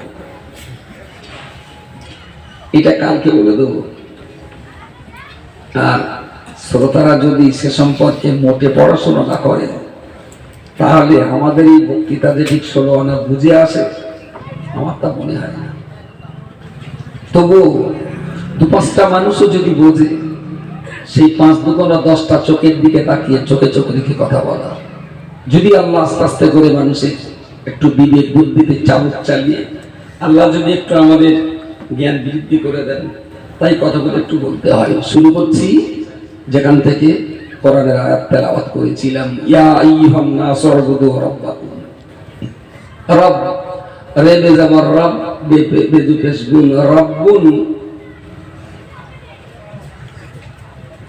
এই রব্বুন শব্দের বাংলা অর্থ আমরা ব্যবহার করি প্রভু বলে, কিন্তু বাংলা ডিকশনারিতে প্রভু শব্দের যে ব্যাখ্যা দেওয়া আছে আর আরবি ডিকশনারিতে রব শব্দের যে ব্যাখ্যা দেওয়া আছে, তার দুটো ঠিক মেলে না। রবের ব্যাখ্যা আর বাংলার প্রভুর ব্যাখ্যা দুটো ঠিক মেলে না। প্রভুর ব্যাখ্যা যদি 50 গ্রাম হয়, তো রবের ব্যাখ্যা 5 কুইন্টাল। কিন্তু বাংলা ভাষায় রব শব্দের মানে যে প্রভু, আমি তা বলবো না, কারণ রব শব্দের যে ব্যাখ্যা প্রভু শব্দের ব্যাখ্যা ততটা না। বলা যেতে পারে বাঙালিদের কোন রকমে বোঝানোর জন্য রব শব্দের প্রতিশব্দ হিসাবে প্রভু শব্দটা ব্যবহার করা হয়। প্রভু, ইয়া আইয়ুহান নাস উবুদু রাব্বাকুম। কোরআন শরীফে আমার আল্লাহ পাক রব্বুল আলামিন পরিষ্কার করে বলে দিয়েছে, হে পৃথিবীর মনুষ্য জাতি, আদমের বংশধর, আদমের ছানাপোনা তোমরা যারা রয়েছ, আমি আল্লাহ তোমাদের জন্য বলছি, উবুদু রাব্বাকুম, তোমরা তোমাদের প্রভুর ইবাদত করো। কেন আল্লাহ একথা বলতে যাবে? তিনি তো এক কথায় বললে পারতেন, ইয়া আইয়ুহান নাস উবুদুনি, হে পৃথিবীর মনুষ্য জাতি, আমি আল্লাহ, তোমরা আমার ইবাদত করো। আব্দুর রহমানের বললাম, আব্দুর রহমান, তোমার মেজে শরীর দুটো ভাত দাও। হঠাৎ একটু ঘোর লাগাবে না? আমি বললাম, আব্দুর রহমান, খিদে লেগে দুটো ভাত দাও। আচ্ছা, ভাতটা একবার বলেছি মেজে শরীর দাও, আর একবার বলেছি আমার দুটো দাও। আচ্ছা, দুবারের এই ভাত ক জায়গায় যাবে? আমি কেনা সবাই চেনে না, 3-4টে লোক বলতেছেন এক জায়গায় যাবে। বললাম, তোমার মেজে শ্বশুরির দুটো ভাত দাও, বললাম আমার দুটো ভাত দাও। তো আমি যদি বলি আমাকে দাও, তাহলে বুঝতে আর কোনো বাকি নেই যে বক্তা ভাত চাচ্ছে। আর যদি বলি মেজে শ্বশুরির দাও, পৃথিবীর মানুষকে আল্লাহ বললেন উবুদু রাব্বাকুম, তিনি বলেননি উবুদুনি, যে তোমরা আমার ইবাদত করো, বললেন তোমরা তোমাদের প্রভুর ইবাদত করো। আসলে প্রভুটা কে মগজ খাটিয়ে খুঁজে বের করে তবে ইবাদতটা করো, অন্ধকারে ইবাদত করো না। আগে প্রভুটাকে খোঁজো, খুঁজে তার ইবাদত করো। দুটো কথার ভিতরে অনেক গভীর তাৎপর্য আছে। যে উবুদুনি যদি বলি, তাহলে তো আমি বলে দিলাম আমি আল্লাহ, আমার ইবাদত করো, আমি সৃষ্টি করেছি তো আমার ইবাদত করো। ওরা ডাইরেক্ট ইবাদতটা আমি ডেকে নিয়ে নে, বরং ওদের জ্ঞান দিয়ে খুঁজে এসে আমার ইবাদতটা করুক, তাহলে সেই ইবাদতে ওরা মজাটা পাবে। একজন বললেন, আবার আমি ভিখারি, আমার দুটো ভিক্ষা দাও। তো সরাসরি দিলেন 5টা টাকা। একজন এসে বললেন, ভাই সমাজে যারা ভিখারি আছেন তাদের কিছু টাকা দাও। তাহলে যিনি হাত পেতে চাইছেন ওর দেওয়াটা যত সহজ, আর যদিও বলে যারা ভিখারি, যিনি ভিখারি তাকে দাও, তাহলে 5 টাকা দান করতে গিয়ে আবার 50 টাকার রোজ কামাই করে খোঁজা লাগবে যে অরিজিনাল ভিখারি কোন লোকটা। যিনি সাহেবে নেশাব, তাকে তো দেওয়া যাবে না। যিনি গরিব মিসকিন সাহেবে নেশাব নয়, এইরকম ব্যক্তিকে খুঁজে বার করে তোমাকে দান করতে হবে। হাত পাতলো আর দিয়ে দিলাম, এই দানের একরকম স্বভাব হয়, আর খুঁজে খুঁজে বের করে যোগ্য জায়গায় দেওয়া, ওই দানে আরো 700 গুণ বেশি স্বভাব হবে। যে টাকা কম দিলেও ও দানের ভিতরে মহব্বত আছে, দানের ভিতরে মহব্বত আছে। প্রসঙ্গ যখন এসেছে একটুখানি বলে রাখি, যদিও আজকে এটা আমার সাবজেক্ট না।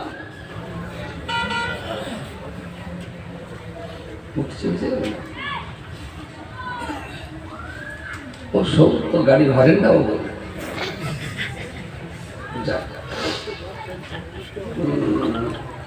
কি বলছিলাম জানো? আচ্ছা, এই মুরারিশা, ওদিকে রাজাপুর, এদিকে মাখালগাছা, এদিকে কাটাখাল, এই আশপাশের ভিতরে অটো রিক্সায় করে চাঁদা টাকা দিয়ে আসে। অটো প্রতিদিন, ও প্রতিদিন একটু কিছু দেন, আসলে দিতে হবে। ফাআম্মাল ইয়াতীমা ফালা তাকহার ওয়া আম্মাস সাইলা ফালা তানহার।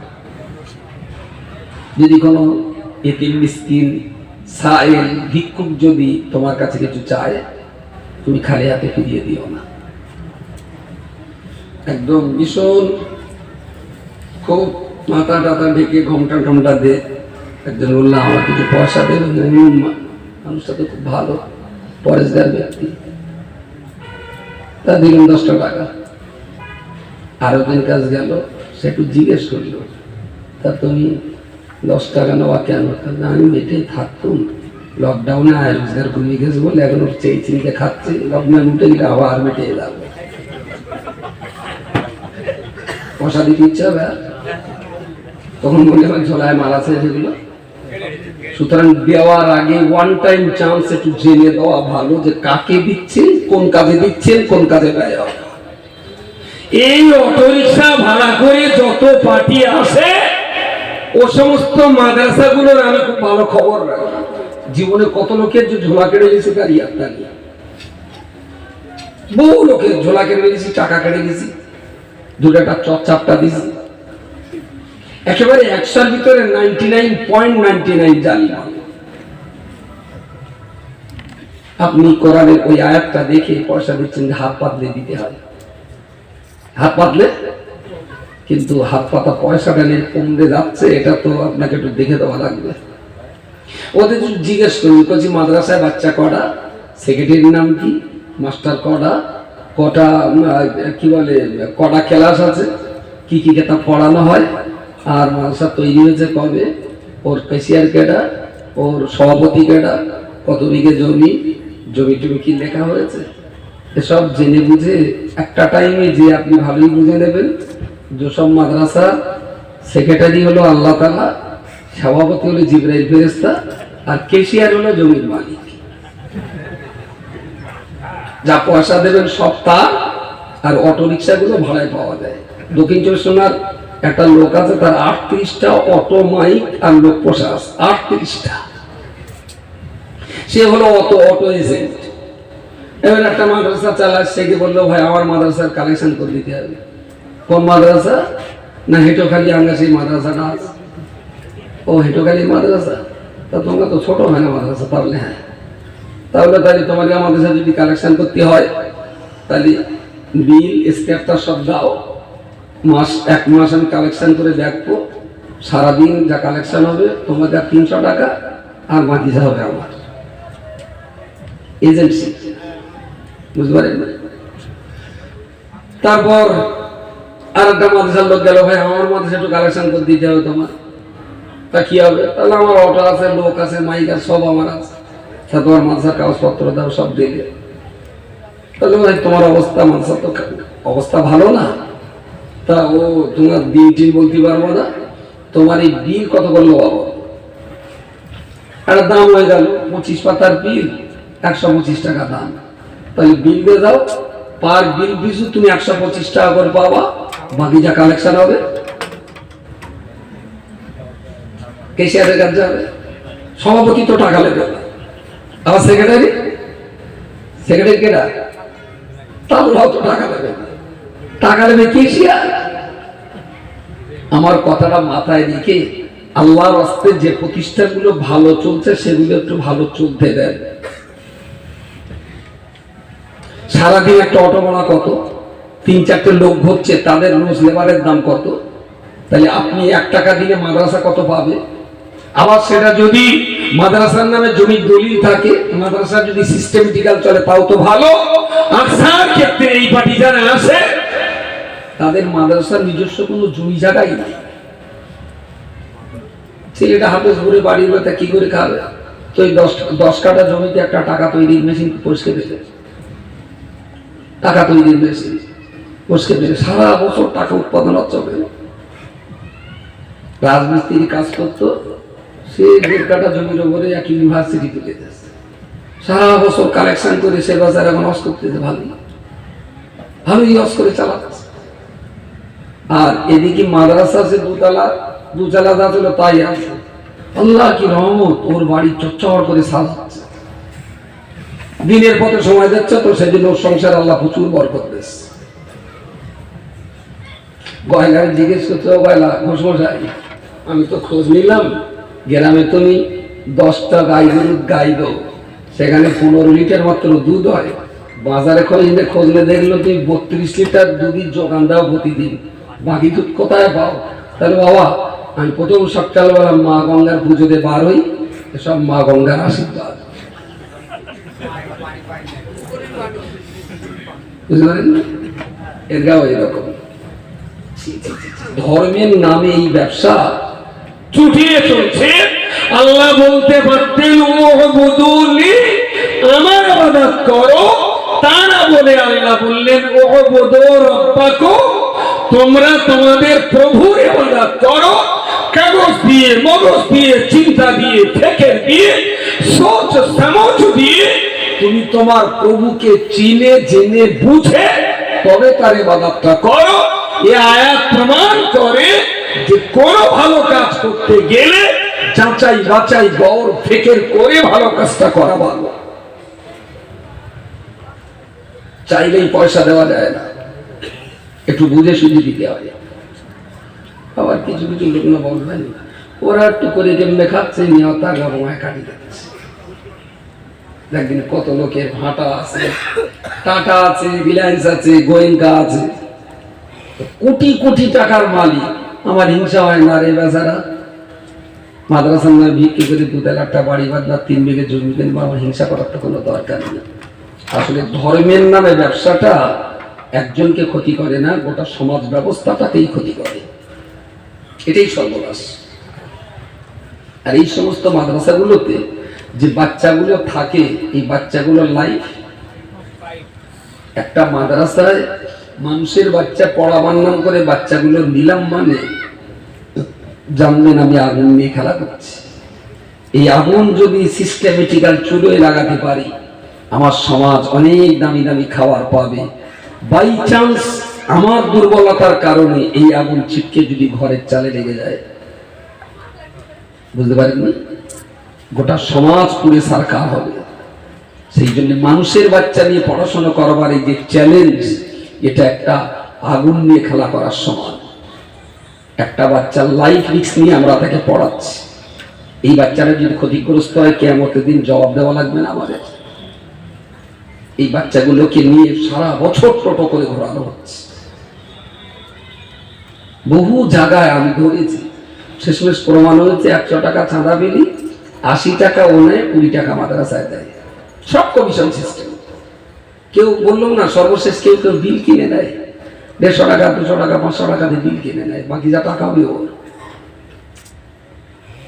প্রিয় শ্রোতামণ্ডলী, মনে রাখো, আমার আল্লাহ পাক রব্বুল আলামিন तमाम দুনিয়ার মানুষের দিকে লক্ষ্য করে বলেছেন, ইয়া আইয়ুহান নাসু উবুদু রাব্বাকুম, হে পৃথিবীর মনুষ্য জাতি, তোমরা তোমাদের প্রভুর ইবাদত করো।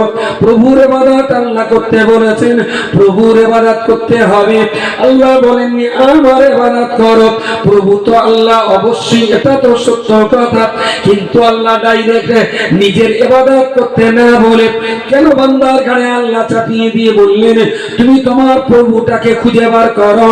তোমার কাগজ দেওয়া হয়েছে, তোমার মগজ দেওয়া হয়েছে, তোমার বুদ্ধি বিবেক চেতনা দেওয়া হয়েছে, তুমি তোমার বুদ্ধি চেতনা সোচ সমঝ গৌর ফিকিরটাকে কাজে লাগিয়ে তুমি তোমার প্রভুকে সন্ধান করে বার করো। এবার আপনি ভাবুন, আপনার প্রভু কে হতে পারে? বান্দা যদি চিন্তা করে কি আমার প্রভু, কাকে প্রভু বলে মানব, কাকে আমি প্রভু বলতে পারি? আসমানের চাঁদ আর সূর্য, নাকি দুনিয়ার পাহাড় পর্বত, নাকি কোনো মাটির মূর্তি, নাকি কোনো অর্থবৃত্ত, নাকি কোনো নদী নালা, গাছপালা, ছাগল, ভেড়া, কাকে আমি প্রভু বলবো? আল্লাহ পাক প্রভুকে চেনার জন্য 1 নম্বর সূত্র দিয়ে বললেন, আল্লাযী খালাকাকুম, যিনি তোমাকে সৃষ্টি করেছেন, যিনি তোমাকে সৃষ্টি করেছেন তিনি তোমার একমাত্র রব, যিনি সৃষ্টিকর্তা তিনি রব। এখন সর্বপ্রথম তুমি তোমার নিজেকে জিজ্ঞেস করো, কিভাবে, কোন প্রক্রিয়ায়, কার দ্বারাতে তুমি সৃষ্টি হয়েছো? এইবারে যদি বলেন বাপ মা সৃষ্টি করেছে, আমার বাপ মা যদি আমার সৃষ্টি করতো তাহলে আমার গায়ের রং আলকাতারার মতন হতো? কোন বাপ চায় তার ছেলে দিলে কালো হোক? আমার বাপ মা যদি তৈরি করবে তাহলে নিশ্চয়ই আমার, কথা বলেন, সাদা করে করতো। বাপ হাতে করে আমার কালো করবে কেন? সাদা করবে। বাপ মা যদি আমার তৈরি করতো তাহলে চেহারা কেনা নতুন কাছে বানা হতো, আরো দারুণ সুন্দর চেহারা করত। আরে মানুষ যদি তৈরি করে তাহলে মানুষের হাতে, মানুষের কাছে কটা ডাইস আছে, কটা ডাইস। এই মোবাইলটা 6000 টাকা দাম, এরকম একই রকম মোবাইল কয়েক কোটি আছে না? স্যামসাং কোম্পানিতে কোটি কোটি মোবাইল, আবার কিছুকাল পরে নতুন একটা মডেল করলো, ছাঁচে ফেলে সেটা আবার কয়েক হাজার কোটি মার্কেট পেয়ে গেল। পৃথিবীর মানুষ কি এমন তৈরি করেছে যে যে কটা তৈরি করেছে প্রত্যেকটা আলাদা আলাদা? কটা ডাইস আছে মানুষের হাতে, কটা ডিজাইন আছে মানুষের হাতে যে মানুষ তৈরি করবে? মানুষটা পারেনি। বসিরহাটে দুই ভাই আছে, একদম একই রকম দেখতে, যমজ তো। আর যমজ ছেলে মাঝে মাঝে হয়তো আপনারা কখনো দেখবেন, দুটোই যদি যমজ ছেলে হয় তা একই রকম হয়। দুটো যুক্তি করেছে ফুসকালার সঙ্গে, ফুসকা খাবে তো যুক্তি করেছে যে তোরা, ও বলে তোমার ফুসকা কত করতে হবে, এত করে, তাহলে এই করা হবে, এই কতটা খাবি? তাহলে আমি 80 টাকা দিতে দিই, তাহলে 80 টাকা নিয়ে পুরো ফিরি, পয়সা দেওয়া লাগবে। তখন একটা 40-45টা খেয়ে ফেলেছে, খেয়ে দাঁড়া হিসু করে আছে, অনেকটা টক খেয়েছি তো, হিসু করতে গিয়ে ছোট্টা ভেটকে দিয়েছে। আর একই রকম জামা গায়েছে, ও এসে পেতে থাকতেছে, ও শুধু অবাক হয়ে যাচ্ছে, 80টা ফুচকা খাবে, বাপরে বাপ। ফুচকা 80টার জায়গায় 90টা খেয়ে ফেলে, তাদের পয়সা দিতে হচ্ছে, আর খাসি বাড়িতে। আসলে ওরা দুটো মানুষ পায় না, এবার দুটো এক জায়গায় এসে বলতে ফুচকা খাব দেশ,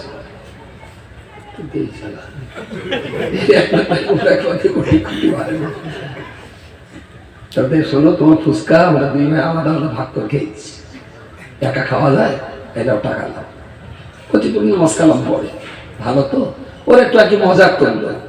তো কখনো কখনো দুটোকে আলাদা আলাদা দেখলে মনে হবে যে একই, কিন্তু দুজন একসঙ্গে দেখবেন ফার ফার ডিফারেন্স। আমার কথা বলা যায়, অনেক দূরত্ব আছে দুজনের ভিতরে, কিন্তু এক এক করে দেখলে ধরা যাবে না, কিন্তু একই সঙ্গে দেখলে ধরা পড়বে।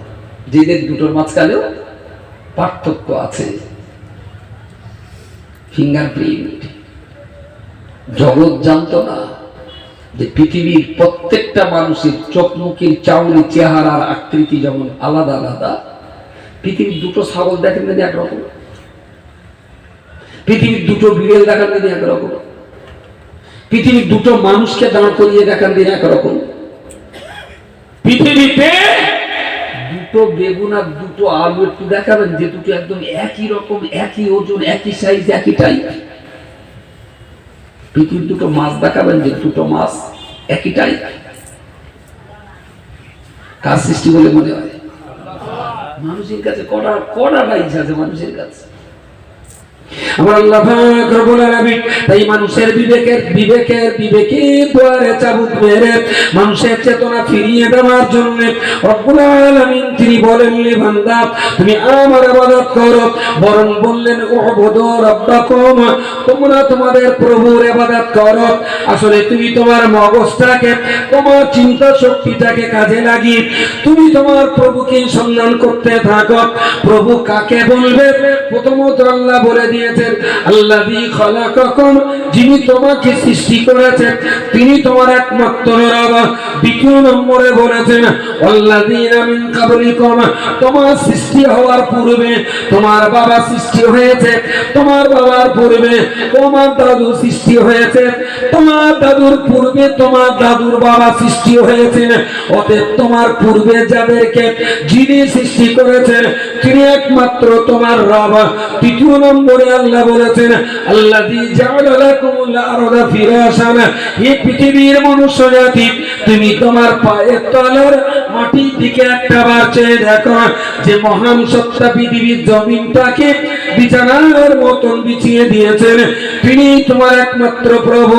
ওয়াসসামাআ বিনান, তিনি তোমার মাথার উপরে আসমানটাকে শূন্য মার্গে तमाम দুনিয়া নামীয় ঘরের জন্য আসমানটাকে বিনা খুঁটিতে, বিনা টাইবিনে, বিনা ওয়ালবিনে যিনি আসমানটাকে পৃথিবীর ছাদ বানিয়ে দিয়েছে। সবাই মিলে আল্লাহ শুকরিয়া আদায় করে বলুন সুবহানাল্লাহ। আসসাবা আমিনা, কোনো টাইমিং নেই, কোনো ওয়ালবিন নেই, সম্পূর্ণ বিম পিলার খুঁটি খাম্বা ছাড়াই এই বিরাট একটা আসমানকে জগতের জন্য ছাদ বানিয়ে দিয়েছেন। সামা বিনা 5 নম্বরে আল্লাহ বললেন ওয়ানজালা মিনাস সামাই মান, যে মহান সত্তা আসমান থেকে পানি বর্ষণ করে থাকেন, যে মহান সত্তা আসমান থেকে পৃথিবীর জমিনে বাড়ি বর্ষণ করেন। ফাখরাজা মিনাস সামাই মান, 6 নম্বরে তিনি বলেছেন আসমানের পানি, এই পানি মাটিতে পড়ার কারণে পৃথিবীর মাটি সিক্ত হলো, ভিজে গেল। আর ওই ভিজে মাটির ভিতর থেকে যিনি পানি বর্ষণ করেন তিনি তো তোমাদের জন্য এই জমিন থেকে তোমাদের খাদ্য উৎপন্ন করে থাকেন। জোরে বলুন সুবহানাল্লাহ। আল্লাযী খালাকাকুম ওয়াল্লাযীনা মিন ক্বাবলিকুম আল্লাযী জাআলা লাকুমুল আরদা ফিরাশান ওয়াস-সামাআ বিনাআন ওয়া আনজালা মিনাস সামাই মাআন ফাআখরাজা মিনাস সামারাতি রিজকান। এই জমিন থেকে যা কিছু উৎপন্ন হয় ওর ভিতর থেকেই তোমাদের খাবার তৈরি হয়, তোমরা তাই খাও। যিনি তোমাদের সৃষ্টি করেছেন তিনি তোমাদের রব। কে তোমাদের সৃষ্টি করেছেন? না তোমাদের বাপ দাদাদের যিনি সৃষ্টি করেছেন। তোমাদের বাপ দাদাদের কে সৃষ্টি করেছেন? না যিনি জমিনটাকে বিছানার মতো করে দিয়েছেন। কোন সে মহান শক্তি যিনি জমিনটাকে বিছানার মতো করে দিয়েছেন? না যিনি আসমানটাকে ছাদের মতো করে দিয়েছেন, তিনি তো জমিনটাকে বিছানার মতো বানিয়েছেন। কোন সে মহান সত্তা যিনি আসমানটাকে ছাদের মতো করে সৃষ্টি করেছেন? না যিনি আসমান থেকে পৃথিবীতে পানি বর্ষণ করেন, তিনি আসমানকে ছাদ বানিয়েছেন। কি আসমান থেকে পানি বর্ষণ করেন? না যিনি জমিন থেকে তোমাদের জন্য খাদ্য উৎপন্ন করে থাকেন, তিনি তোমাদের পানি বর্ষণকারী, তিনি তোমাদের আসমানকে ছাদ বানানেওয়ালা, তিনি তোমাদের জমিনকে বিছানার মতো বানিয়ে দেনেওয়ালা, তিনি তোমাদের বাপ দাদাদের সৃষ্টিকর্তা, তিনি তোমাদের সৃষ্টিকর্তা। ফালা তাজআলু লিল্লাহি আনদাদান, সুতরাং তার সঙ্গে আর অন্য কারোর শরীক করো না। বিশ্বাস করুন, এ কথা যদি তাকওয়া পরহেজগারী আল্লাহওয়ালা খোদাভীরু মানুষ যদি কোরআনের এই কথা নিয়ে জঙ্গলেও যদি বলে, আমি এখনো আশাবাদী কোরআনের মজেজায় জঙ্গলের পশুরাও কথাগুলো শুনবে। কিন্তু দুর্ভাগ্যজনক ভাবে জ্ঞানবান বিচক্ষণ চালাক চতুর মানুষকে বোঝানো যায় না, কারণ এরা জ্ঞান পাপী হয়ে গেছে। প্রিয় শ্রোতামণ্ডলী, মনে রাখুন রব্বুল আলামিন আল্লাহ কোরআনের এই 2টা আয়াতের মধ্য দিয়ে তিনি রবের সন্ধান করতে বলেছেন। আসলে মানুষের মগজ ঘামাতে বলেছেন, মানুষের চিন্তা শক্তিকে কাজে লাগাতে বলেছেন, মানুষের সোচটাকে ইমপ্লিমেন্ট করতে বলেছেন।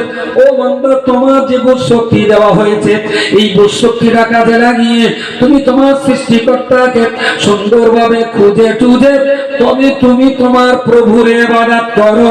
আল্লাহর বান্দা, মনে রাখুন তাহলে আপনি ইবাদত করার জন্য প্রভুর সন্ধান করা আপনার জন্য ওয়াজিব। আর কেবলমাত্র মসজিদের আলেম ইমাম বলেছেন আল্লাহ তোমার রব, আমি আমার রবকে কোনোদিন খুঁজিনি, আমি কোনোদিন ফিকির করিনি সত্যি তিনি আমার রব কিনা, আমি কোনোদিনের জন্য চিন্তা চেতনা ভাবনা ভাবিনি। শুধুমাত্র লোকে বলেছে, বিনা চিন্তায়, বিনা গবেষণায়, বিনা ফিকিরে আমি আল্লাহর জন্য নামাজ পড়তে লাগলাম। গৌর ফিকির চিন্তা ছাড়া নামাজ, গৌর ফিকির চিন্তা ছাড়া নামাজটা আমার আল্লাহর কাছে ভালো প্রিয় হতে পারে না, ভালো প্রিয় হয় না, কখনো ভালো প্রিয় হয় না। একটা লোককে বললো, ভাই একটা ভালো মেয়ে আছে, ছেলেটার বিয়ে দেবেন? তা বললো মেয়ে কি করে? তাহলে মেয়ে কি করে? ভাত খায়, ঘুরে ঘুরে বেড়ায়, স্কুলে যায়। তাতে আমার ছেলে তো কলেজের প্রফেসর, তা ভালো। আমার ছেলে তো সল্টলেকে থাকে, তা ঠিক আছে। আমার ছেলে তো 22 লাখ টাকার গাড়ি চালায়, তাহলে দারুণ কথা। ছেলেটার বিয়ে দেবে? হ্যাঁ দেবো। আচ্ছা, উকিল ঘটক কথাটা বলেন না, ওই কথাটার ভিতরে একটু শিরকের গন্ধ আছে। উকিল বলবেন, উকিল মানে মধ্যস্থতাকারী। জমি একজন বেচবে আর একজন কিনবে, দুইয়ের মাঝখানে যে ওকালতি করে তার নাম হয়, তুই ঘোড়ার ডিম জানিস। জমি একজন কিনবে আর একজন বেচবে, এই দুইয়ের মাঝখানে যে যোগাযোগ করে দেয় তার নাম চৌমাতার ভাষা তো, সেজন্য তাড়াতাড়ি এটা বললেন। আপনি যেটা বললেন ওটা অন্যদিকে তাকিয়ে বলেছেন, সেটা আমিও জানি। জমি একজন বেচবে আর একজন কিনবে, এই দুইয়ের মাঝখানে যিনি যোগাযোগ করে দেন তার নাম হয় প্রমোটার। গরু একজন বেচবে একজন কিনবে, এই দুইয়ের মাঝখানে যে জোড়ায় তা দেয় তার নাম হয় দালাল। একজনের ছেলে আর একজনের মেয়ে, মাঝখানে যে যোগাযোগ করে দেয় তার নাম হয় উকিল। এক জায়গার সংবাদ আর এক জায়গায় পৌঁছে দিতে হবে, তার নাম হলো মিডিয়া। আসলে সবটা একই, একটা জল, একটা পানি, একটা ওয়াটার, ইত্যাদি ইত্যাদি। এদের কাজ হলো দুই পক্ষকে জোড়া দিয়ে দেওয়া। ক্ষেত্র বিশেষ, মানুষ জোড়া দিলে হয় উকিল, গরু জোড়া দিলে হয় দালাল, জমি জোড়া দিলে হয় প্রমোটার। সংবাদ এখান থেকে আর এক জায়গায় দিয়ে তার নাম হয় মিডিয়া। এরা এক ধরনের দালাল। এই বলছি তোরা কটা ভালো, তোরা ভালো। একজনকে প্রমোটার বলবেন, একদম রাখবেন। একজনকে উকিল বলবেন, একজন রাখবে না। যদি বলেন দালাল, পাতে জুতো বলে জুতো। তার মানে গরু হাটে এত পরিমাণ চিটারি হয়, যার জন্য ওর দরদাম জোরে হয় না, গামছার ভেতরে হাত দেওয়া। বুঝতে পারেন? অ্যাকচুয়াল দালাল শব্দটা খারাপ না, দালাল আরবি শব্দ, খুব ভালো শব্দ। দালাল শব্দটা খুব ভালো। পানিটা রহমত আর বরকতের পানি, কিন্তু যদি পড়ে বাঁদরের মাথায়। বুঝতে পারেননি? দালাল শব্দটা আরবি শব্দ, তার মানে যোগাযোগকারী। বেশ, তো আমি বলছিলাম কি, একটা উকিলের কথা শুনে কোন ছেলের বাপ এরম শিক্ষিত বুদ্ধিজীবী প্রফেসর, দেখতে শুনতে ভালো, এরকমটা ছেলেকে উকিলের কাছে বলে, ও উকিল উকিল, তাহলে আমার ছেলেরা আনলে তুই মেয়েটার সঙ্গে বেপরি আমার বাড়ি তুলে দাও, ছেলে দেবে। এরম দেবে কেউ? ঠিক আছে, তুমি বলছো ভালো, ছেলের বাপের নম্বরটা দাও, একটু কথা বলে নি। প্রাথমিক কথা হলো, তারপর বললো ভাই তাহলে আমরা একদিন দুদিন যাই, দুজন যাই ফার্স্ট স্টেজ, তাহলে আসুন। দুজনকে দেখে আসলো, ওরা আবার 4 জন গেল, এরা আবার 12 জন গেল, ওরা আবার 22 জন এসে বিরাট খাওয়া দাওয়া করে এবারে দিন খান। তা আপনার ছেলেটার ক লাখ টাকা দাম, দুটো কিডনি 18 লাখ টাকা দাম, আর চোখ দুটো 6 লাখ টাকা দাম, 18 হচ্ছে 24 লাখ, আর রক্ত আছে, আর দেহ যদি কুচকে বাগের দিয়ে খাওয়ায় তবে না লাখ টাকা হলো সব মিলিয়ে। তো 25 লাখ টাকার ছেলেটা বিক্রি করে দেবেন না একটা মেয়ে নেবেন, তার জন্য যদি এতবার দেখতে হয়, মহান স্রষ্টা আল্লাহ পাকের জন্য একটু সেজদায় মাথা দিয়ে বলবেন সুবহানা রাব্বিয়াল আলা। কমলেকার ঘটক বলল আল্লাহ এক, আর অমনি নামাজ পড়বেন। আপনি একটু খুঁজে দেখবেন না এর পিছনে কতটা সত্যতা, রবের চরিত্র কি, মাহবুবের ক্ষমতা কি, কোনো ভাবনা নেই, চিন্তা নেই, দালাল গুলিস্তানে মাথা ঠোক। আমাদের ইমান কত চাঙ্গা জানো, সেই জন্য একজনের কাছ থেকে শুনি নামাজ পড়ি। ও গেল গেল, তোমার ইমান যখন এত চাঙ্গা, একজনের কথা শুনেই ছেলেটা বেঁধে দাও। তার মানে এরা মেয়ে খোঁজার জন্য যত মেহনত করেছে, মেয়ের জন্য জামাই খোঁজার জন্য যত মেহনত করেছে, আমার আল্লাহকে রব হিসাবে বুঝবার জন্য তার অর্ধেকটা মেহনত করেনি, অর্ধেকটা মেহনত করেনি। ওরা যদি যত ভাবতেন, যত গবেষণা করতেন, যত ফিকির করতেন, সেজদায় মাথা দিয়ে সুবহানা রাব্বিয়াল আলা পড়তে তত ভালো লাগবে, তত ভালো লাগবে। আসরের নামাজটা যে স্পিরিটই পড়লো, দেখে মনে হলো ইন্না তাইনা ভাগ করে 2 রাকাত ফেলে যেতেছে। সুবহানা রাব্বিয়াল আলা শুদ্ধভাবে 3 বার পড়ে তারপর তো কবরটা তুলবে, সে না শুধু ঠাকার চাপ তুলবে। মনে হচ্ছে ভাগ করলে চাষি বলে দেন আমি পড়ে দিচ্ছি, তুমি শুধু ছুটে দাও। তার মানে এসব পার্টি ওই কোন উকিলি বলেছে তাই চলে গেছে, একটু ভাবিনি, ফিকির করিনি। নিজের মন মস্তিষ্ক গবেষণাটাকে রবকে খোঁজার জন্য কোনোদিন কাজে লাগায়নি। যদি লাগাতে তাহলে সেজদায় মাথা দিয়ে মনে হতো আরো একবার পড়ি সুবহান রাব্বিয়াল আলা। সব জানো ঝুননের কোলের ছোবড়া চিমনে বানাচ্ছে, ছোবড়ারা ছাড়িয়ে ভেতরে মালা, সেইটা ফেলে ফেলে তার ভেতরে শ্বাস সুন্দর করে অন্যের কোলের গোল করে দাঁড়াগাড়ি কুড়ি করে তুলে যদি ওই মাল আর একটা আঁখের গুড় একসঙ্গে গালেতে চিবনে হয় না নেশা হয়ে যায়। আর যদি পান্তার সঙ্গে আর একটু টক লেবু থাকে ও থালাকান খেয়ে দিলেন ওখানেই ভঙ্গি বড়। কিন্তু ওই পর্যন্ত যেতে হবে তো জীবনে আর আঙ্গা নামাজ পড়া দেয়ার ইজ নট ইবাদত। ভাবুন ফিকির করুন ফাতাবিরু ইয়া উলিল আলবাব। কোরআনের বহু জায়গায় বলেছেন হে পৃথিবীর ভাবুক ব্যক্তি তোমরা আমার কোরআনকে নিয়ে ভাবো, গবেষণা করো, ফিকির করো, তবে তো তাদের কাছে ইসলাম মজা লাগবে, তবে তো তাদের কাছে নামাজটা টেস্টি বলে মনে হবে, তবে তো তাদের কাছে কোরআনটাকে মূল্যবান কিতাব বলে মূল্যায়ন করতে শিখবে। প্রিয় শ্রোতা মণ্ডলী, মনে রাখুন আমার আল্লাহ পাক রব্বুল আলামিন কোরআনের এই দুটো আয়াত দিয়ে রবের সন্ধান করতে বলেছেন, আল্লাহ পাকের সন্ধান করতে বলেছেন। এই সন্ধান আপনার জন্য করা ফরজে আইন, আমার জন্য সন্ধান করা ফরজে আইন। আমি পড়বো, আমি বুঝবো, ওটা আমার জন্য বড় টেস্টি। আর আমার কাছ থেকে শুনে বুঝে আপনি সেটা স্বাদ অর্জন করবেন, এটা কোনো দিনের জন্য হবে না, হবে না, হবে না, কখন কোনোদিন হবে না।